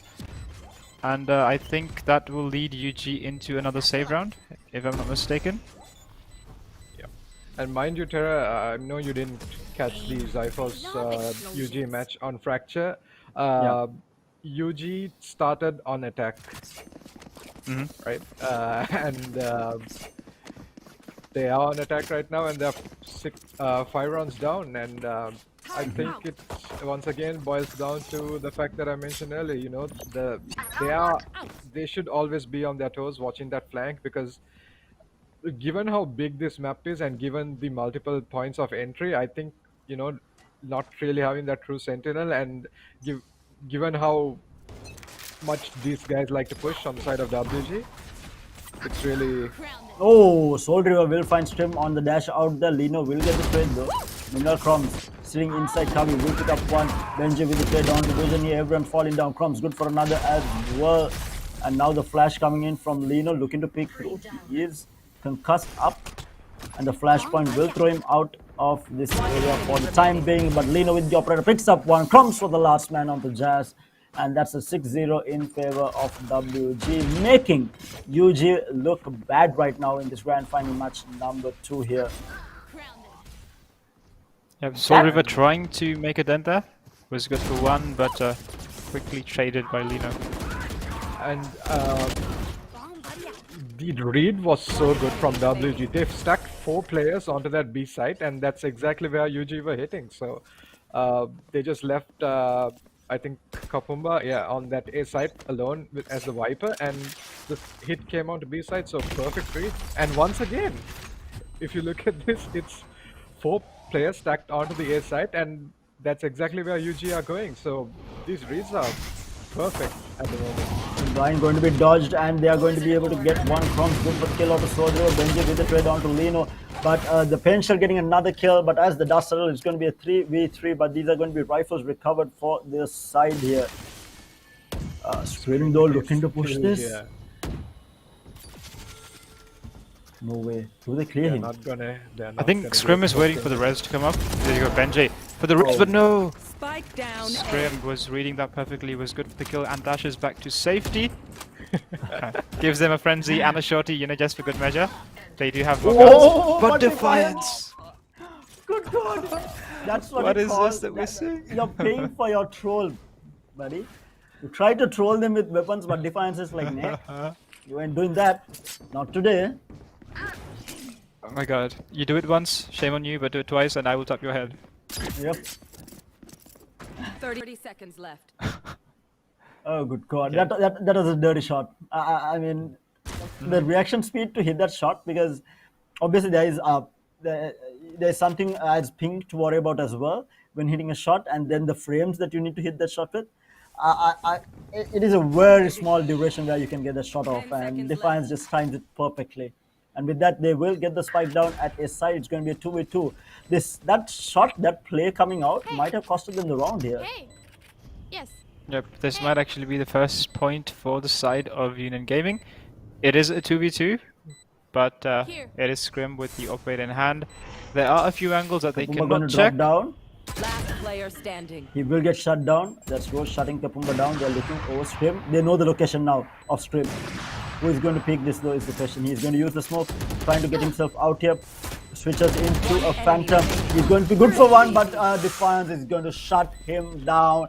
And that's the first round for Union Gaming. Kids, this is why you do not play around. Yes, indeed. It would have been a perfect 7-0 if not for that one mistake that they made. And that was trying to troll a little bit too hard. There you go, this is what we saw. Scrim was good for one, but look at this. Yeah. Give the shot. You see it? Bang! Oh, no. That's just a dirty shot coming out from Defiance. I mean, to be come fair, on. we could say, that he was trying to put the turret up there, but nonetheless, he did jump and he did get put down. But Scrim, once again, starting things off. That is Soul River off the board. And the Viper Spit is going to be also used outside of A here.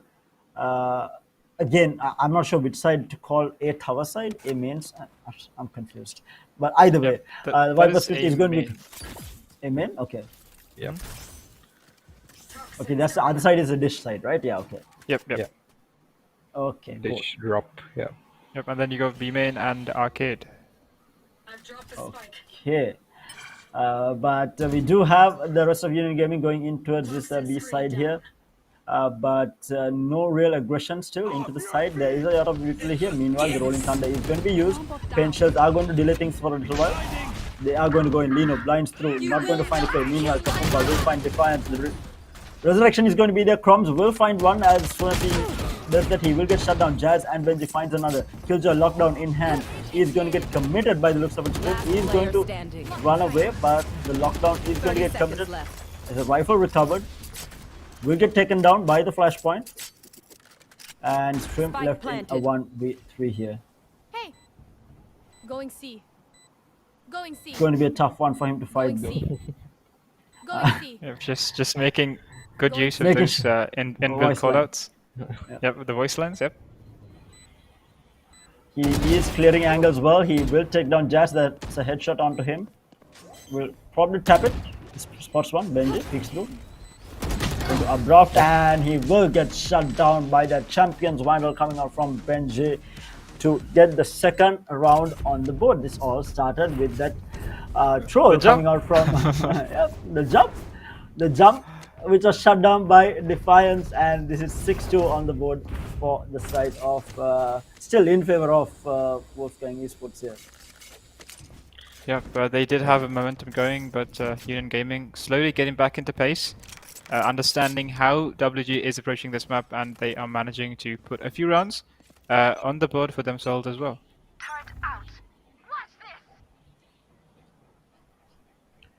this. Indeed, and now we do see another split push coming in towards this B site by the looks of it. No real aggression here, but the spike will be picked up and they might put it back actually. It's a lot slower in terms of the push coming out, and we see Wolfgang actually mirroring this. They're also not pushing out as such. They're also playing this really slow. Normally you would see them push out quite a bit, but they are playing it slow. But meanwhile, they are going to be going in towards this B side here. The Viper wall will go up. 10 HP on Chroms. He is going to be pushed out of sight, at least for the time being. Meanwhile, pain shells fly out, doing so much of damage. Vision peeks through at the right moment. Will take out Soul River. Might find another, but no. Jazz will be there for the trade. Chroms, in the meantime, picks up Jazz and Roach and Defiance. Good for one. Scream coming in from the back line here with the Blade Storm up. Will pick up Roach here, making it a 2v2. Going to force a player out. Kapumba with that Viper's Bite will force Defiance out and will get the kill onto him as well, making it a 1v1. Benji versus Scrim in a 1v1. Spike is in the side of the site here. Going to peek through Benji versus Kapumba with he's going to peek through, but Kapumba reigns supreme, making it a 7-2 in favor of Wolfgang Esports, stopping the bleed finally. Yep, and we see, I think, change adaptations from UG.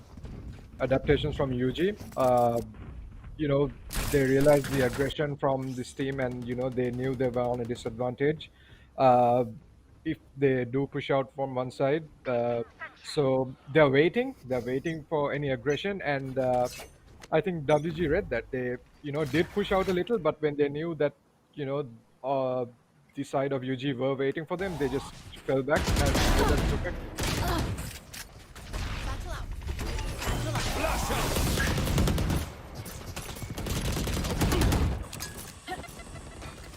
Okay, Benji is getting pushed heavily, but he managed to take out two. He might find another, but no. Chroms is going to shut him down. Meanwhile, Soldier takes control of the side and will shut Kapumba down. And there's going to be a spike being planted at the site here, and this is going to be horrible because the two players need to retake into the Viper's pit, and this is not the situation that they wanted to be in, and this is all off the back of the fact that Benji did not just manage to take one, he managed to take two alongside him. Vision going in, looking, clearing out the outside here. He's going to climb up. He's going to look at the bottom, and that's the Viper spit down. Defiance gets taken out. The last man, he turns around and leaving Chroms in a 1v1 against Jazz, but Chroms will shut him down, making it an 8-2 here, going to the last couple of rounds. It's Yeah, interesting to see, how Wolfgang Esports actually managed to not just match the site that they enter, but also the pace which is being set forth by Union Gaming. I mean, when UG decide to rush, these guys are also quite aggressive. When they decide to play it slow, they also play it slow. And they also manage to always stack up in the site that Union Gaming is about to focus on as well. Yes, indeed. And With that, we are going into the 11th round here, and a full save coming out from the side of Union Gaming here. They are on a bunch of sheriffs. How much damage can they do here?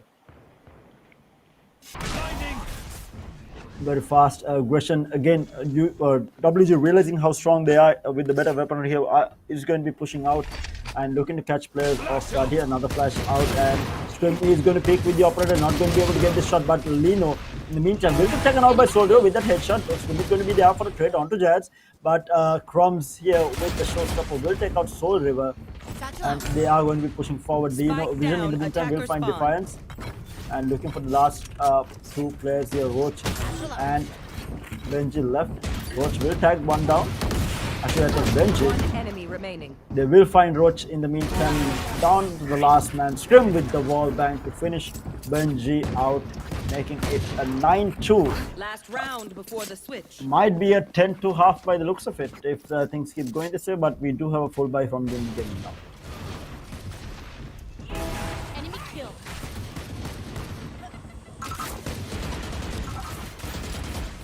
I mean, these I think reads, Zina, you had something to say, Leo. One enemy yeah, remaining. these reads from WG, they're stacking the correct side and they're playing aggressive when they need to, not every round, not blindly aggressing, and it's paying off. And they are by far the better team so far. I mean, 9-2 scoreline. Yeah, unless UG are able to come up with something here, this is going to be all Wolfgang Esports game by the looks of it. Dino in the meantime picks up both the walls down in numbers. They are going to be able to find one, but not before he takes out Jazz as well. Benji meanwhile finds Lino, making things even now. It's 3v3. Vision in the meantime picking, coming from behind. Will pick up Benji. He has the lockdown as well. Going to use it. The operator in play. This is going to force Roach and Roach out of the site here, but no, not able to get back out of the site. He will get shut down. The last man surviving will get taken out as well. Defiance not being able to take both out, and they will make it a 10-2 half. And what a dominant half this has been from WG. Tournament life hangs in the balance for Union Gaming, and WG looking like they have come to play not the same performance that we saw against UG in the group stages. Yep. I mean, this is what we mentioned about having a proper center, right? I think Zeno already highlighted this a couple of times, right? Having those alarm bots, having those tripwires to watch the flank, given how massive this map is, and how many angles and potential places that defenders have to actually flank you from. Having those traps is essential, and I think Vision was able to capitalize on top of that. Yep, and Yes, indeed. I think the initial, let me just be honest here, completely unbiased, but I think when I first saw this lineup coming from UG on Fracture, I didn't really like it because I think Raze is essential, and I don't believe in the Reyna on this map. In my eyes, you need a true sentinel, and I think that 13-0 over Zyphos gave them like a sense of false security, I feel like. Yeah.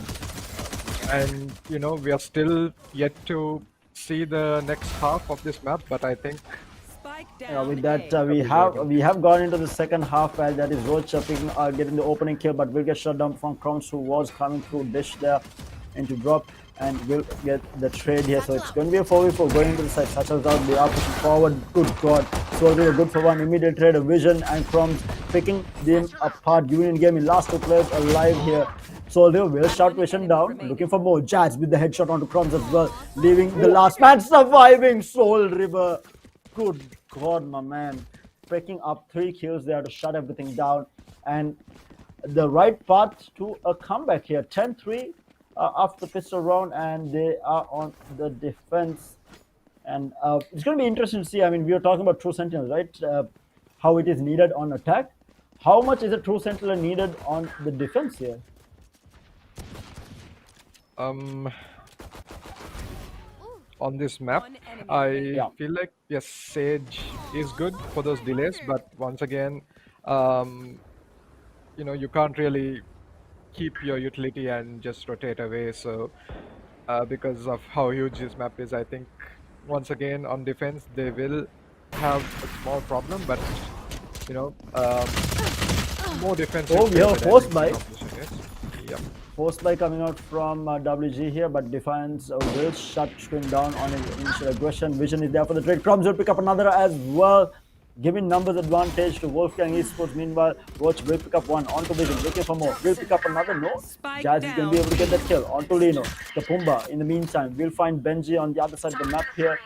They are looking to close this out. It's a 2v2. It's a force by coming out from both sides here. One enemy remaining. Roach will get shut down from Kapumba, now leaving just the breach in a 2v1 here. Jazz, the man, will get peaked, but Jazz turns around onto Kapumba. Crumbs on 15 HP, running away with the spike for his dear life here.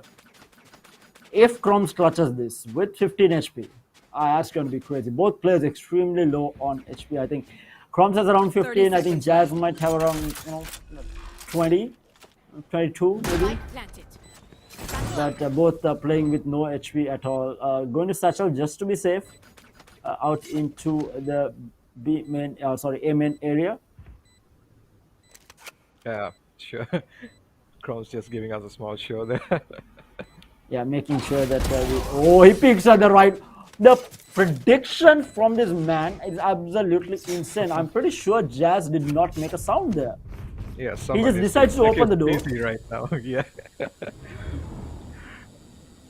This is I terrible. mean, yes, that I do not. I don't know how he thought of that. I mean, none of them knew where each other were, and if Chrome's just peeking out of that is basically giving a sound cue that he's around the door, right? So Yeah. yeah, I don't know how that how he was able to just catch Jazz off guard there. But perfect read by Chrome. Again, yeah, and we do have a full buy coming out from the side since they did win that round. But Union Gaming will obviously look into force buy here. Meanwhile, Crumbs already finding Roach there, looking to go for the plan. Crumbs finds another. This might be match point. Lino finds Jazz as well, down to the last two players here. Defiance managed to find Lino here, but that might just be it here. They are forced to back off. Vision finds Scrim, Sordiv actually, and Defiance finds another, but Scrim will shut him down. That's 3 rifles off the hands of Wolfgang Last player Esports, standing. but Union Gaming. Match point. Just just a show of flair for us there, as they head into match point, looking Match quite point unstoppable. and champion points basically of this tournament point basically, match point as well as tournament point on the line for Wolfgang Esports, and Union Gaming is basically on in a lot of trouble here. Kapumba calls a timeout here. Yes, with perfect 40 timing. They're telling UG, okay, let it sink in. This. Let it sink in, yeah. Yes. Your map pick, we are winning 13-3. This is what Kapumba is doing right now. I'm pretty sure. This is Yep, just knowing the way that they play, knowing their mentality coming into the game as well, and how much they like to have fun. This is just WJ saying, we are the champs. We are walking away with this, and you guys can do nothing about it. But Union Just Gaming adding- obviously, insult to injury at this moment. yeah, and Union Gaming obviously are looking to prove them wrong here. Can they do it is going to be the question, because 2-0 in the grand finals is not what anyone was expecting coming into this grand finals. But let's have a look at what it's going to be like. WG, I 2-1. I called a 2-1, so yeah, Yeah, for the first time, not the exact opposite of. Oh wait, actually the It exact is. opposite. the exact opposite. It's a 2-1 or a exact 2-0. I mean, like what could be? Is again. Yeah, and this his prediction curse- was that UG would win. So and yeah, look WG at this. They're just yeah. Oh no! and Oh no! Not like this. I think not it is a like save this. round coming up from them. They didn't buy any guns, just sheriffs. look at where. Oh my God! They might be able to catch them. They're not gonna expect them on the switch. Oh no, they will find everything here. They did manage to get one trade though. This is just going to leave Crumbs in a 1v3. There's no way that they get 2 kills while doing that. Oh my God. It's not the first time that they have done this in a grand final. It was another Crab tournament walking. where they What that crab walked their way through Ascent during the last round, when they knew that they had the game in the bag. They crab walked, but after they ended up winning the round, not losing the round. So Crumbs Now left in a 1v3. Did spot out Jazz here. No way. He has the showstopper, so you know things can happen. He does Jazz is manage not going to play this to angle. this one. No way. Okay, so we are going to be having more rounds here. It is going to be the fourth round on the board for Union Gaming. But see, this is the problem, right? Is Union Gaming able to keep their head strong while this is happening?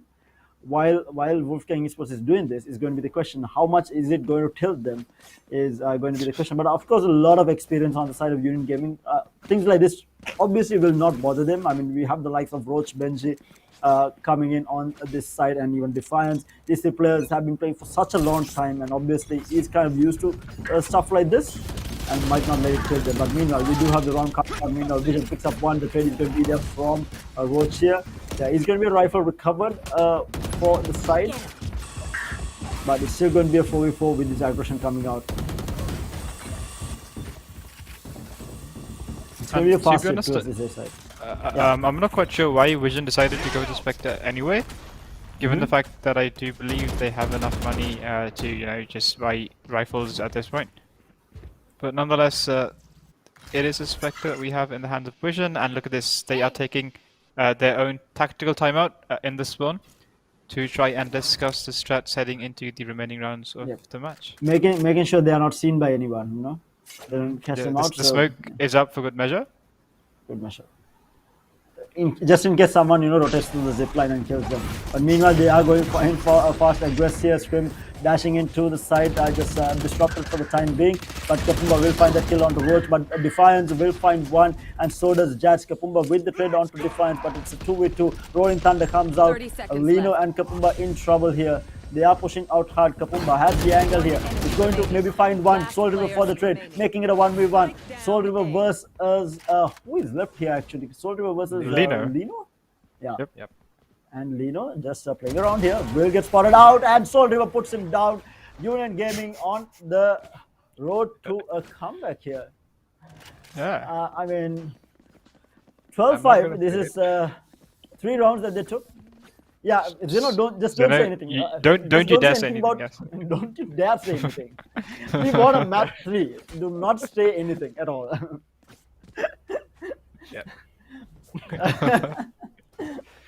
But we do have them going into round number 18 here. A full buy coming out from both sides. It is just going to be Chroms and Stream on Spectres. They are looking to push in. Again, it's a fast hit coming in towards A side here. Scrim is going to abrupt himself over the slow walks. Scrim did spot him out though. Fire in the hole! Okay, the showstopper is going to be used. He is going to get shut down by Defiance, and now the lockdown is going to be used as well. Scrim is going to find Benji, looking for more here, picks up a Vandal. Kapumba uses the Viper Spit as well. This might be it, ladies and gentlemen. Kapumba going in for the plan. Lino finds a kill onto Roach as well. It's a 3v4 for the retake. Can they do it? Is the question into this Viper Spit. They have the Rolling Thunder ready for Lino as well, but Lino gets banged through from Soul River, and that's the Viper Spit on Viper Spit action here. Soul River. Jazz meanwhile finds Scrim. Vision with the trade onto Jazz here. Can they do it? Soul River finds another here. It is going to be just the sole survivor on the side of Wolfgang Esports. One enemy remaining. Kapumba with the spam through onto the smoke will find one. Soul River. He's running out of time. He needs to push this or do something here. He's going to smoke himself. Going to go in for the defuse. Going to spam through. Will find the kill. But does he have enough time to get the defuse off? Is this going to be all over? Does he have the time? It might be all over. Ladies and just in time. 0.19 seconds on the clock. Soul River keeps the hopes alive for Union Gaming. Good God. I thought it was all over. Yep. What are we seeing? WG getting a bit too comfy, I would have to say. I think they actually did want to end the match there, but Yeah, nonetheless, UG are still in this fight. Yep, and I think I think it was Lino on top of side there, and you know, he was out of just my half a way. second away from releasing his Rolling Thunder, and if that had gone, I think the tournament would have been concluded by now. But timing, once again. Here. Timing and Soul River with the plays there yet again. Meanwhile, we do have the rolling thunder now being committed. Soldier will pick up that kill onto Chroms on entry. They are on a save, and meanwhile, Scrim will put Soldier down, so making things even a little bit. But when they get on the vision, trades are happening left, right, and center. As the dust settles, it's just going to be Roach in a 1v2, but Roach puts Kapumba down, and now for the duel of his life, can Roach make it happen? Scrim versus Roach here. Scrim is going to rotate with the spike all the way to A. Roach can he keep Union Gaming's dreams alive in this tournament, or will Scrim shut him down to take home the win? Tournament points on the line. Scrim versus Roach here. He's going to updraft, going to fake it, making sure that Roach is going to be forced to clean all angles here with that updraft sound coming up. He is going to be cleaning out this side by the looks of it, but Roach going into the side here. He has cleaned up all angles here. Scrim inside side. Roach might have an angle that the updraft was faked a little bit. No? Now he Scrim does. says no? He Maybe does. not. Right? No way! Attackers win. The timing of this man is absolutely insane.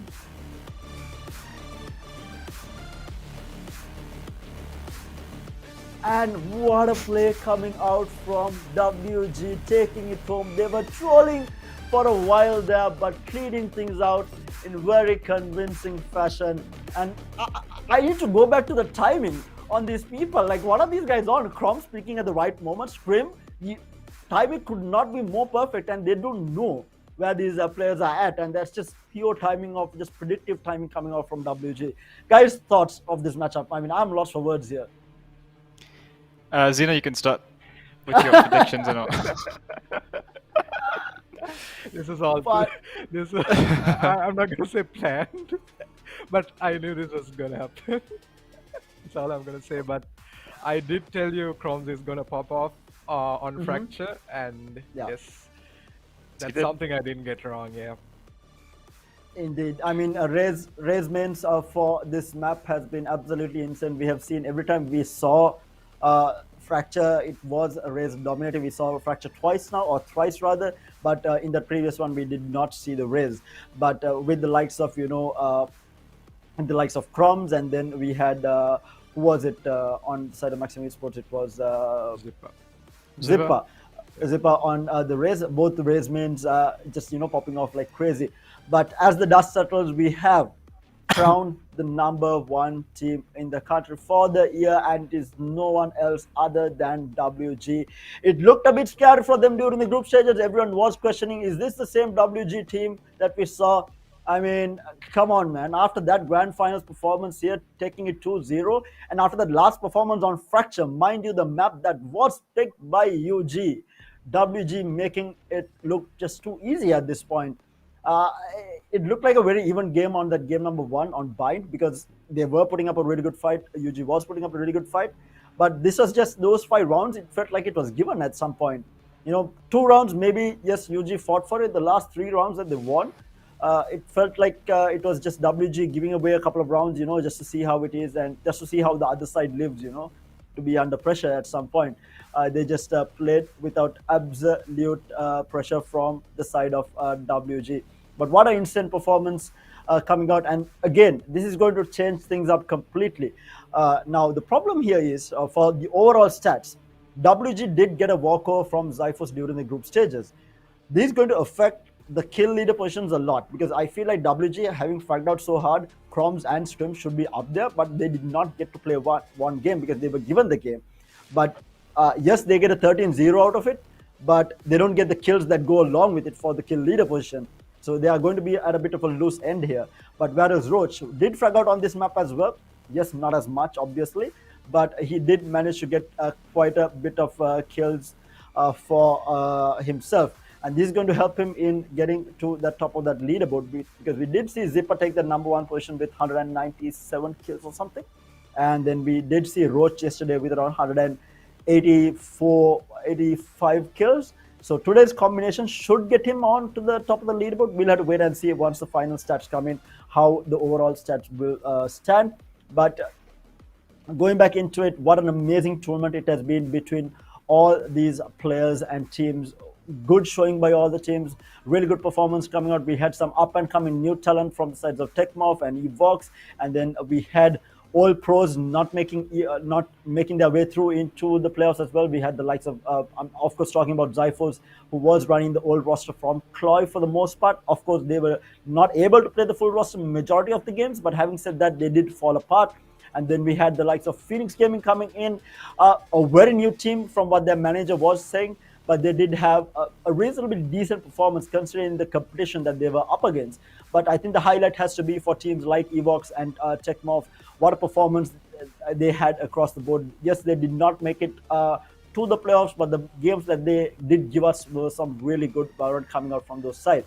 And then it comes into the top four teams in the country. We have uh, WG obviously taking home the win here, crowning themselves the best uncontested by the looks of it, having only dropped 2 maps throughout the entire tournament, and that was also against the second place team UG during group stages. And uh, what a performance! I mean, those guys definitely deserve the spot, and they will hold on to the crown as being one of the best team in the country for Valorant. Having said that, Georgia coming in at second place, dominant performance in the group stages, taking it 6-0 against everyone who came up against them, but 13-0 against Zyphos as well, a highlight of the tournament. That was the first 13-0 of the tournament as well, and the only 13-0, I think, of the tournament.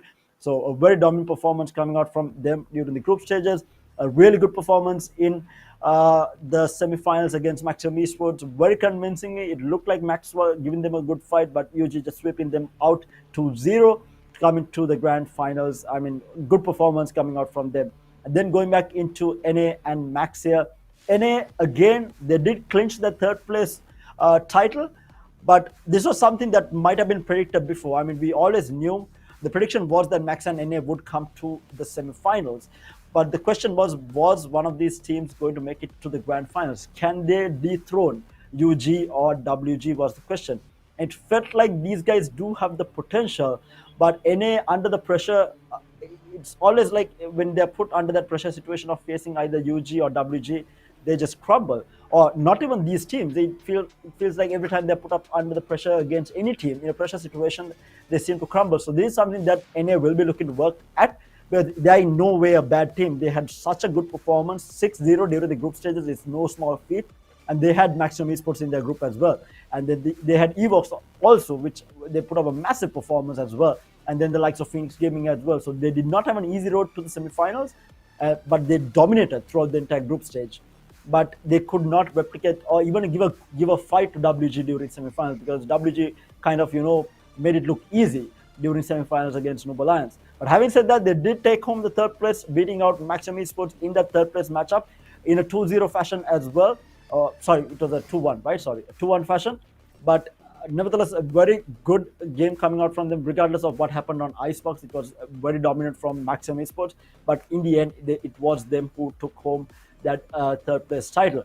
Going back to Max, talking a little bit about them, they had a really good performance. I feel like they did crumble here in the third place matchup. I felt like it would be Max taking that third place match after the performance that they had against UG in that semi-finals. We had such a good split game coming out from them from the side of Max, but in the end it was NA reigning supreme there after their performance in the group stage against them, replicating the same performance in this third place matchup.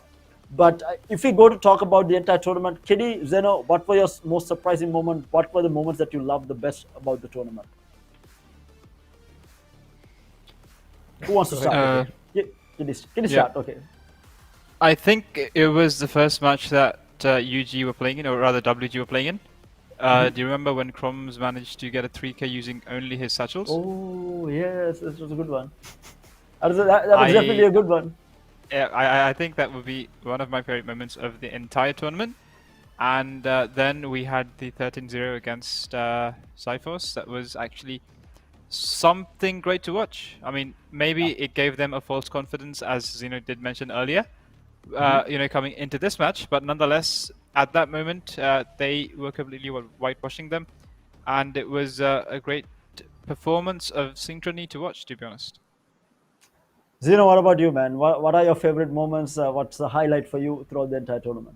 I think it was the first match. I think I cast. I think it was the second match actually. It was Techmorph against Zyphos on Icebox, and Oh, yeah. I think we both saw how the cipher worked out, and that was eye-opening for me because I also saw how we have never seen we had not seen the Tecmof team before that, and they put on a good show, and even against I think. I did not watch this match, but even against UG, I think they were not. I think they were able to get 6 and 7 rounds on the board on across both maps, and that may not seem like much, but UG is a really good team, and doing that for them, doing that against UG is a good achievement, and I think Tecmof, the emergence of a new team was something that caught my eye. Indeed, and with that, of course, we are just waiting on the captain from WG, just to have a chat with him after the win, and of course, the head-to-head and the final stats to come out. While we wait for that, massive shout out to our sponsors. Logitech has been absolutely amazing. I know the community obviously loves them already, but just to mention why. So, I mean, these guys have been doing so many tournaments within the community.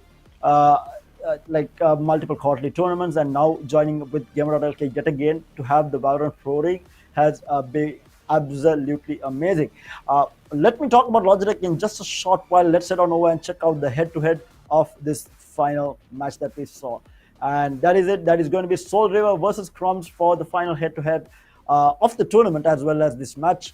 It is Crumbs versus Soul River. Crumbs picking up 28 frags under his belt. Soul River only managed to get that 15.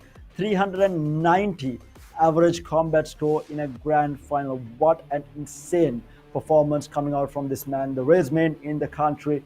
And first bloods 4-3 and a KD of 3.4. So we have seen KDs like this previously, but for Crumbs to pull this off against the likes of Union Gaming is absolutely insane.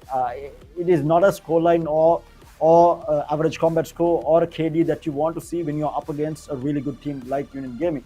I mean, if you look at this, you're like, did Union Gaming even play the match? To be honest, because this is one player who has 390 average combat score, and in a tournament final with a a KD of 3.8 or 4.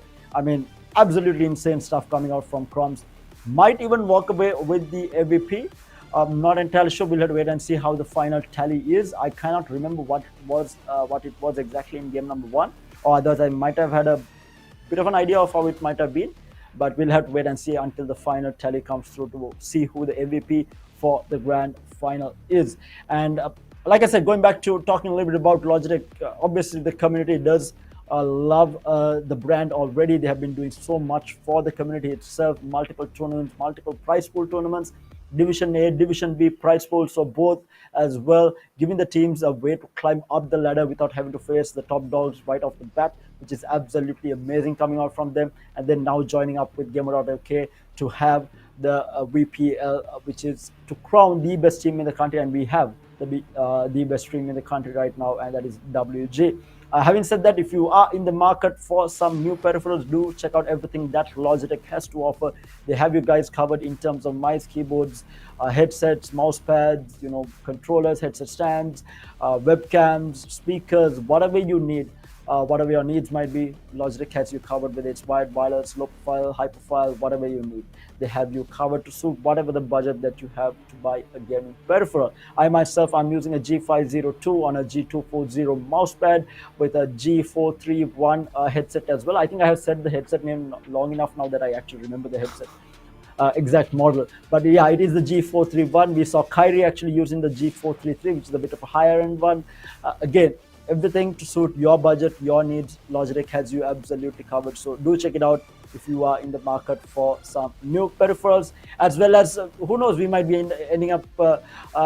We might have the team from Wolfgang Esports buying a couple of new peripherals as well, because we did see some broken crouch buttons, broken mouse buttons as well. So maybe probably make sure next time when you're buying a peripheral to buy a Logitech peripheral so that it does not happen as well. Having said that, a massive shout out for Viewsonic Gaming for powering the entire event. 30 years plus running in the manufacturing industry for monitors, and these guys have been absolutely amazing. I myself started out gaming on a Viewsonic monitor, so I know how good it is. Do check out the new series of gaming monitors. Their highest end has a 240Hz monitor with RGB at the back and some very thin bezels. and we know how much aesthetics are important to us, as well as that refresh rate of 240 hertz for all these Valorant players out there. So do check it out if you are in the market to buy a new monitor. And having said that, a massive shout out to Red Bull as well for energizing the entire event, as well as so many other events that they have been partnered up with Gamer.LK to do.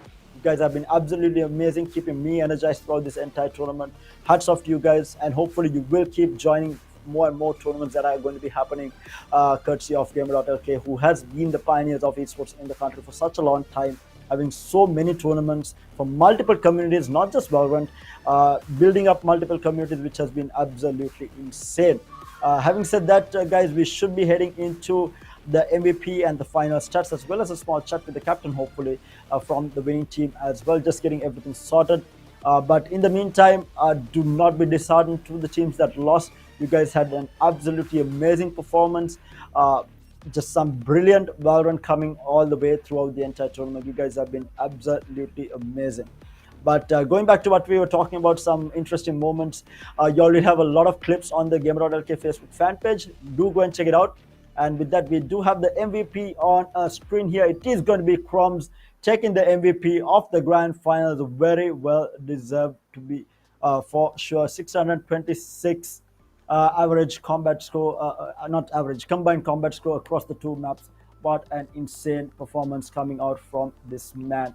And next up, ladies and gentlemen, we do have the kill leader. Let's have a look at who the kill leader is. It is going to be Roach taking home the Logitech G kill leader with a total kills of 203. And what a performance this man has had across the entire tournament. We did see, even in the maps that he lost, absolutely insane stuff coming out from Roach here. 203 kills under his belt to take that top spot as the kill leader for the tournament. And with that, let's take a look at the rest of the stats for the tournament. It's going to be an interesting one. And it is going to be Roach taking the number one as the most kills. Zipper still holding the most deaths after that third place game. Dennis will have the most assists with 83 assists coming in for him. Most first blood is still going to be held strong by Zipper with 56. Defiance getting the most plants in at the end of the day with 47 plants coming in for him. Maximum Esports with Hero Raj from Maximum Esports picking up 9 diffusers. And the most picked agent, as we all know, was the Sova across the board. This is actually more to do with the fact that the maps that we saw were all very Sova friendly as well. So a massive shout out to all these players. But the interesting fact, if you look at these stats, we have no one from WG on the overall stats, and that is absolutely amazing. With that, let's take a look at the winning team. The winner and crowned the number one team in the country, no one else other than WG.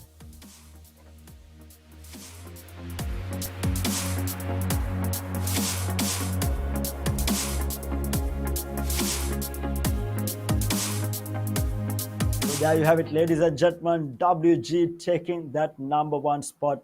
And looking at those stats, like I mentioned, if you see what an all-round performance that this team has had, none of these players are in those overall stats.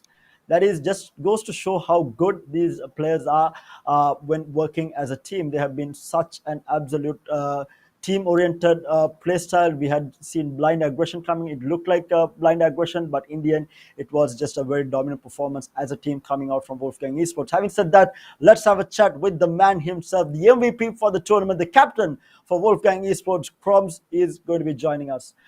Hello, Kroms. Hello, Tara. What's up?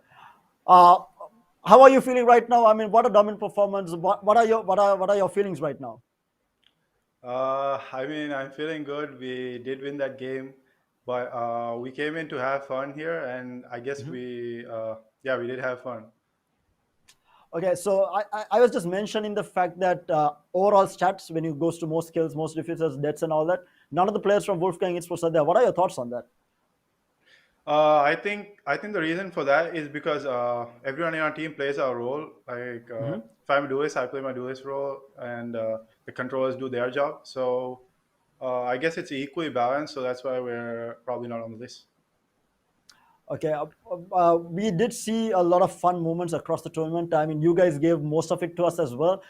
For you, what has been the biggest highlight for you in this tournament? The biggest highlight was probably, probably the moment we gave the guys at Union Gaming a chance there in the group stage, and we saved us some strats there. And yeah, we came back in the finals just to, yeah. So yeah, that was probably the moment for me. Okay, so Crumbs, just give me a little bit of history of the. I mean, I know that you joined WG later on, but give me a history of what you have been doing. Did you come into because Valorant is fairly a new title? What type of games did you come in from? What's your history here? So me, I've basically been playing like CS 1.6 and CS:GO like throughout my life, and I was actually grinding CS:GO a lot. And then when Valorant came out itself, I switched and started playing Valorant. But I wasn't really into the game at the start, and like towards the start of this year, Roach talked with me, and yeah, we started the team of UG. Okay, and yeah, obviously now you have switched over. What are your plans as a team for the rest of the, not the rest of the year, for the coming year, basically? I mean, for 2022, what are your plans? I mean, like before this tournament, we actually talked that we're gonna stop playing for a bit because one of our players is getting married, Kumba. So he's getting married. So we're gonna stop playing for a while, and yeah, so we're just gonna see what options we have. So basically, yeah, go ahead, Zero. Crumbs, just Yeah. how sure are you that Pumba is getting married? Is my question. I'm 100% sure because before this tournament itself, we talked about that, and yeah. So after this tournament, he's getting married. He's gonna stop playing Valorant, and yeah, we're gonna move on as a team. So I'm guessing that there is some inside joke here that is going on that we don't know about. So I'm not going to dwell into it. I'm going to let you guys have your secrets. But what are you looking already for a replacement, Crumbs, or do you all have someone in mind already? What's the plan here? Uh, Actually, the true story is that some of our players we're gonna stop playing for a while. So so we're actually gonna disband the team for the time being. But yeah, that's pretty much what I can say for now. But yeah, we do have plans for the future. Okay, so hopefully, even without the team, because I mean, you guys are really the highlight. I mean, you guys, UG, we have so many great players in the country. So hopefully, you guys won't stop playing entirely and will be coming back. And I guess, obviously, tournaments like this is going to give you all a lot of incentive to come back as well. I mean, it's a lot of money on offer. And Crumbs, finally, do you have anything to say about the tournament before we head out and let you go celebrate? I mean, the tournament was great. It was a really good organized tournament. Shout out to the sponsors, Logitech, Viewsonic, and everyone, Red Bull also. Thanks for doing the tournament. I'm hoping to see more tournaments like this in the future. Uh, yeah. Also, I would like to give a major shout out to my team, New Order. The guys, they're really cool. They're like a family to me now. And also shout out to Wolfgang, who actually helped us a lot when we were in like tough situations. They helped us a lot. They're really, really good clan. So shout out to them, and also shout out to GLK for organizing the event. Okay, thank you so much, Crumbs. Go enjoy the win here. Absolutely dominant performance. Thanks, man. Thank you, Ted. So there you have it, ladies and gentlemen. Zeno, I know that you know the inside joke, but after we are done, I want to actually know what the inside joke was. But having said that, that's it, ladies and gentlemen, from our side. And what an amazing tournament it has been. A massive shout out again to our sponsors, Logitech, Viewsonic, and Red Bull. You guys have been absolutely amazing. And for everyone watching from home, so much. Thank you so much for joining us. I mean, you guys have been so supportive throughout this entire tournament, supporting all the teams throughout this entire week or two of gaming, and you guys have been absolutely amazing. And the community as a whole, I must say, you guys have been one of the best communities that I've had the pleasure of joining. You guys have been very supportive to new players. As well as me, and the feedback has been absolutely amazing coming out from you guys, and to all the teams that took part in the tournament, the 8 teams that took part. I mean, you guys gave us a performance to remember. Thank you so much for joining the tournament as well as putting up this performance that all these viewers at home and us alongside really, really did enjoy.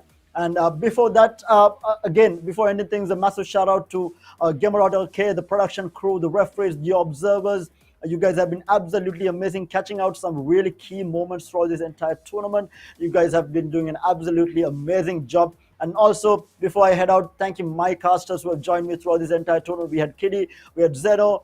Thank you so much, man, joining me today as well. And then I need to mention Might as well. He joined us during the initial stages, and then Kyrie as well. There's so many casters joining us to make sure that this entire tournament was a possibility. So thank you so much for joining me and keeping me entertained with your inside jokes as well throughout this entire tournament. Really enjoy casting with you guys. But having said that, ladies and gentlemen, it is going to be me, Tara, and Zeno, as well as Kitty, all three signing off. Catch you guys next time. But until then, see you guys. See you guys. Blocking vision.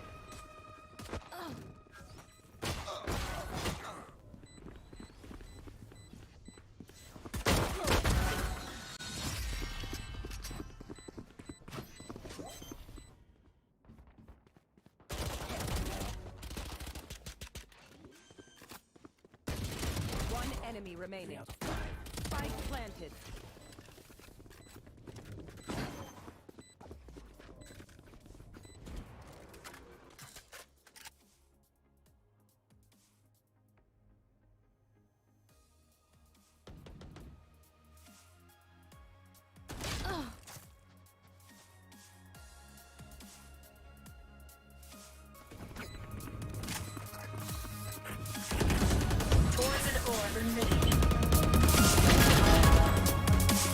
For you.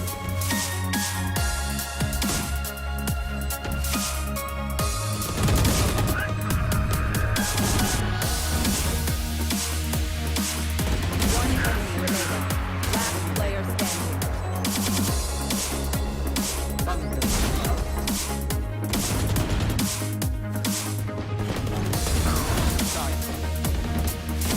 One enemy remaining.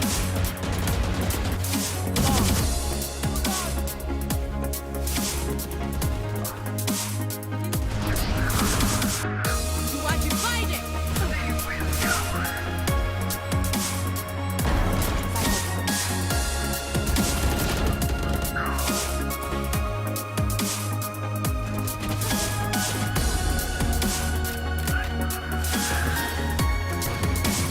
Last player.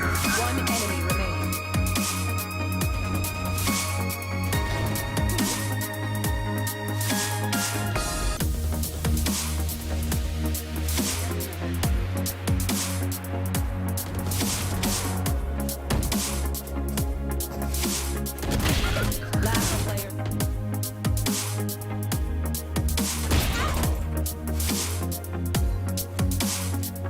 One enemy remaining.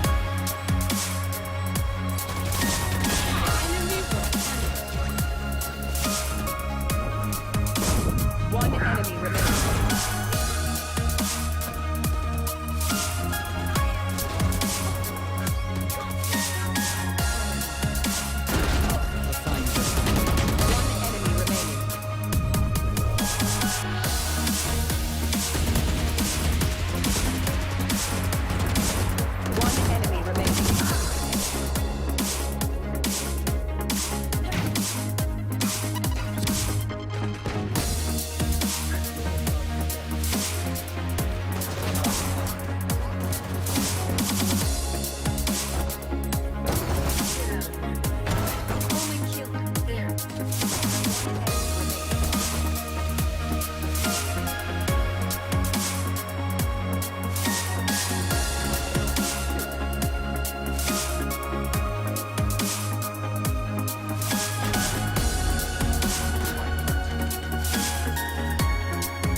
30 seconds left.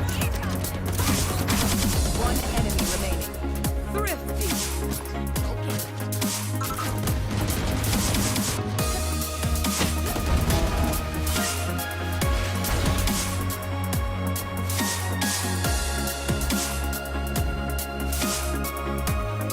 One enemy remaining. 30 seconds left.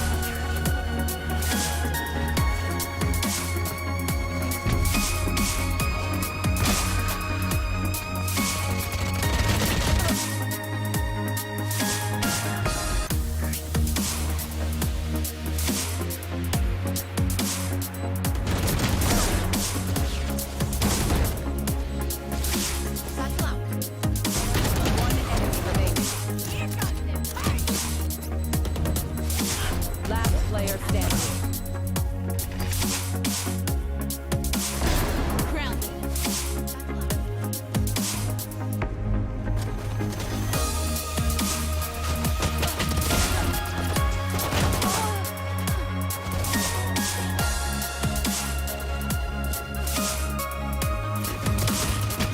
One enemy remaining.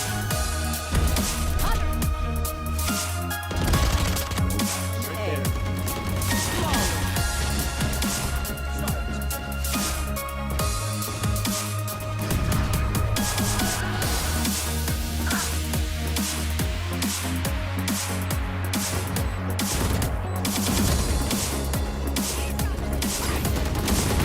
One enemy remaining.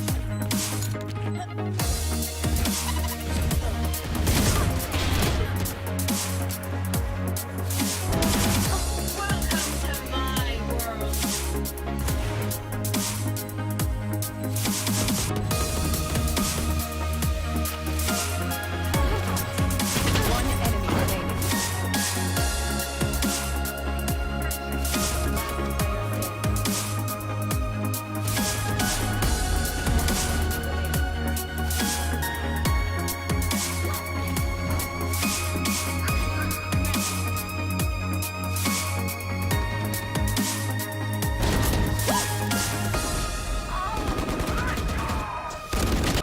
Bomb buddy out.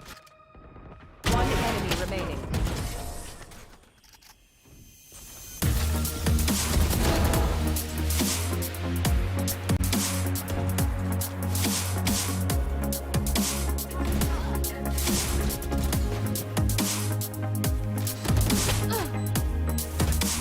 One enemy remaining. Thrifty.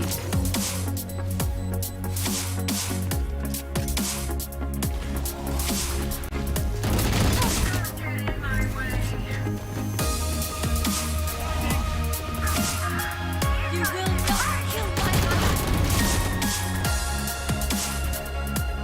Going B.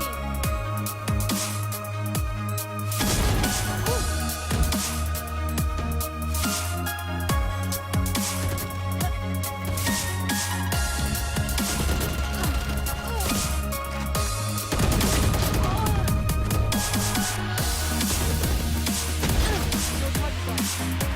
Player standing.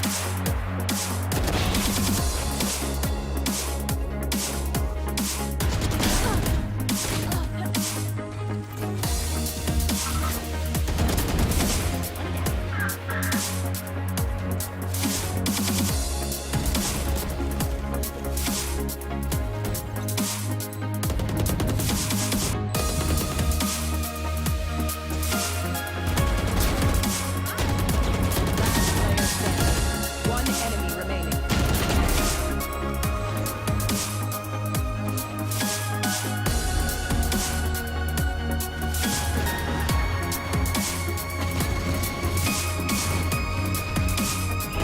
Enemy kill.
Spike down B.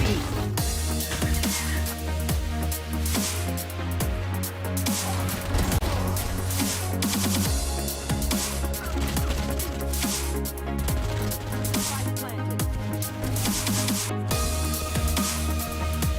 One enemy remaining.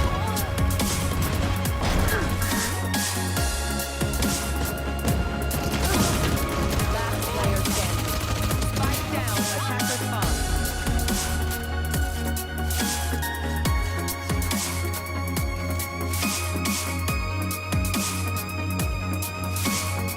Last player standing. Spike down. Attacker spawn.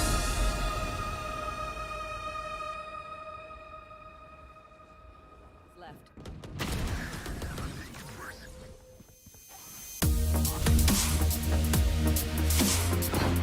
One enemy remaining. Last player standing. Spike down A.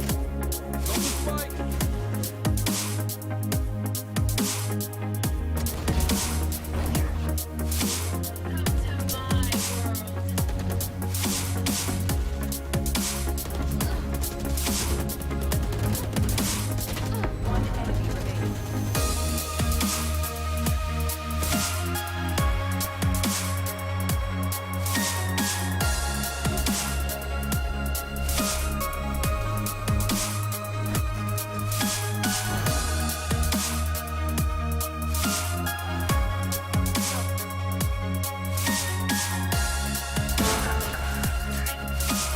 Attackers win.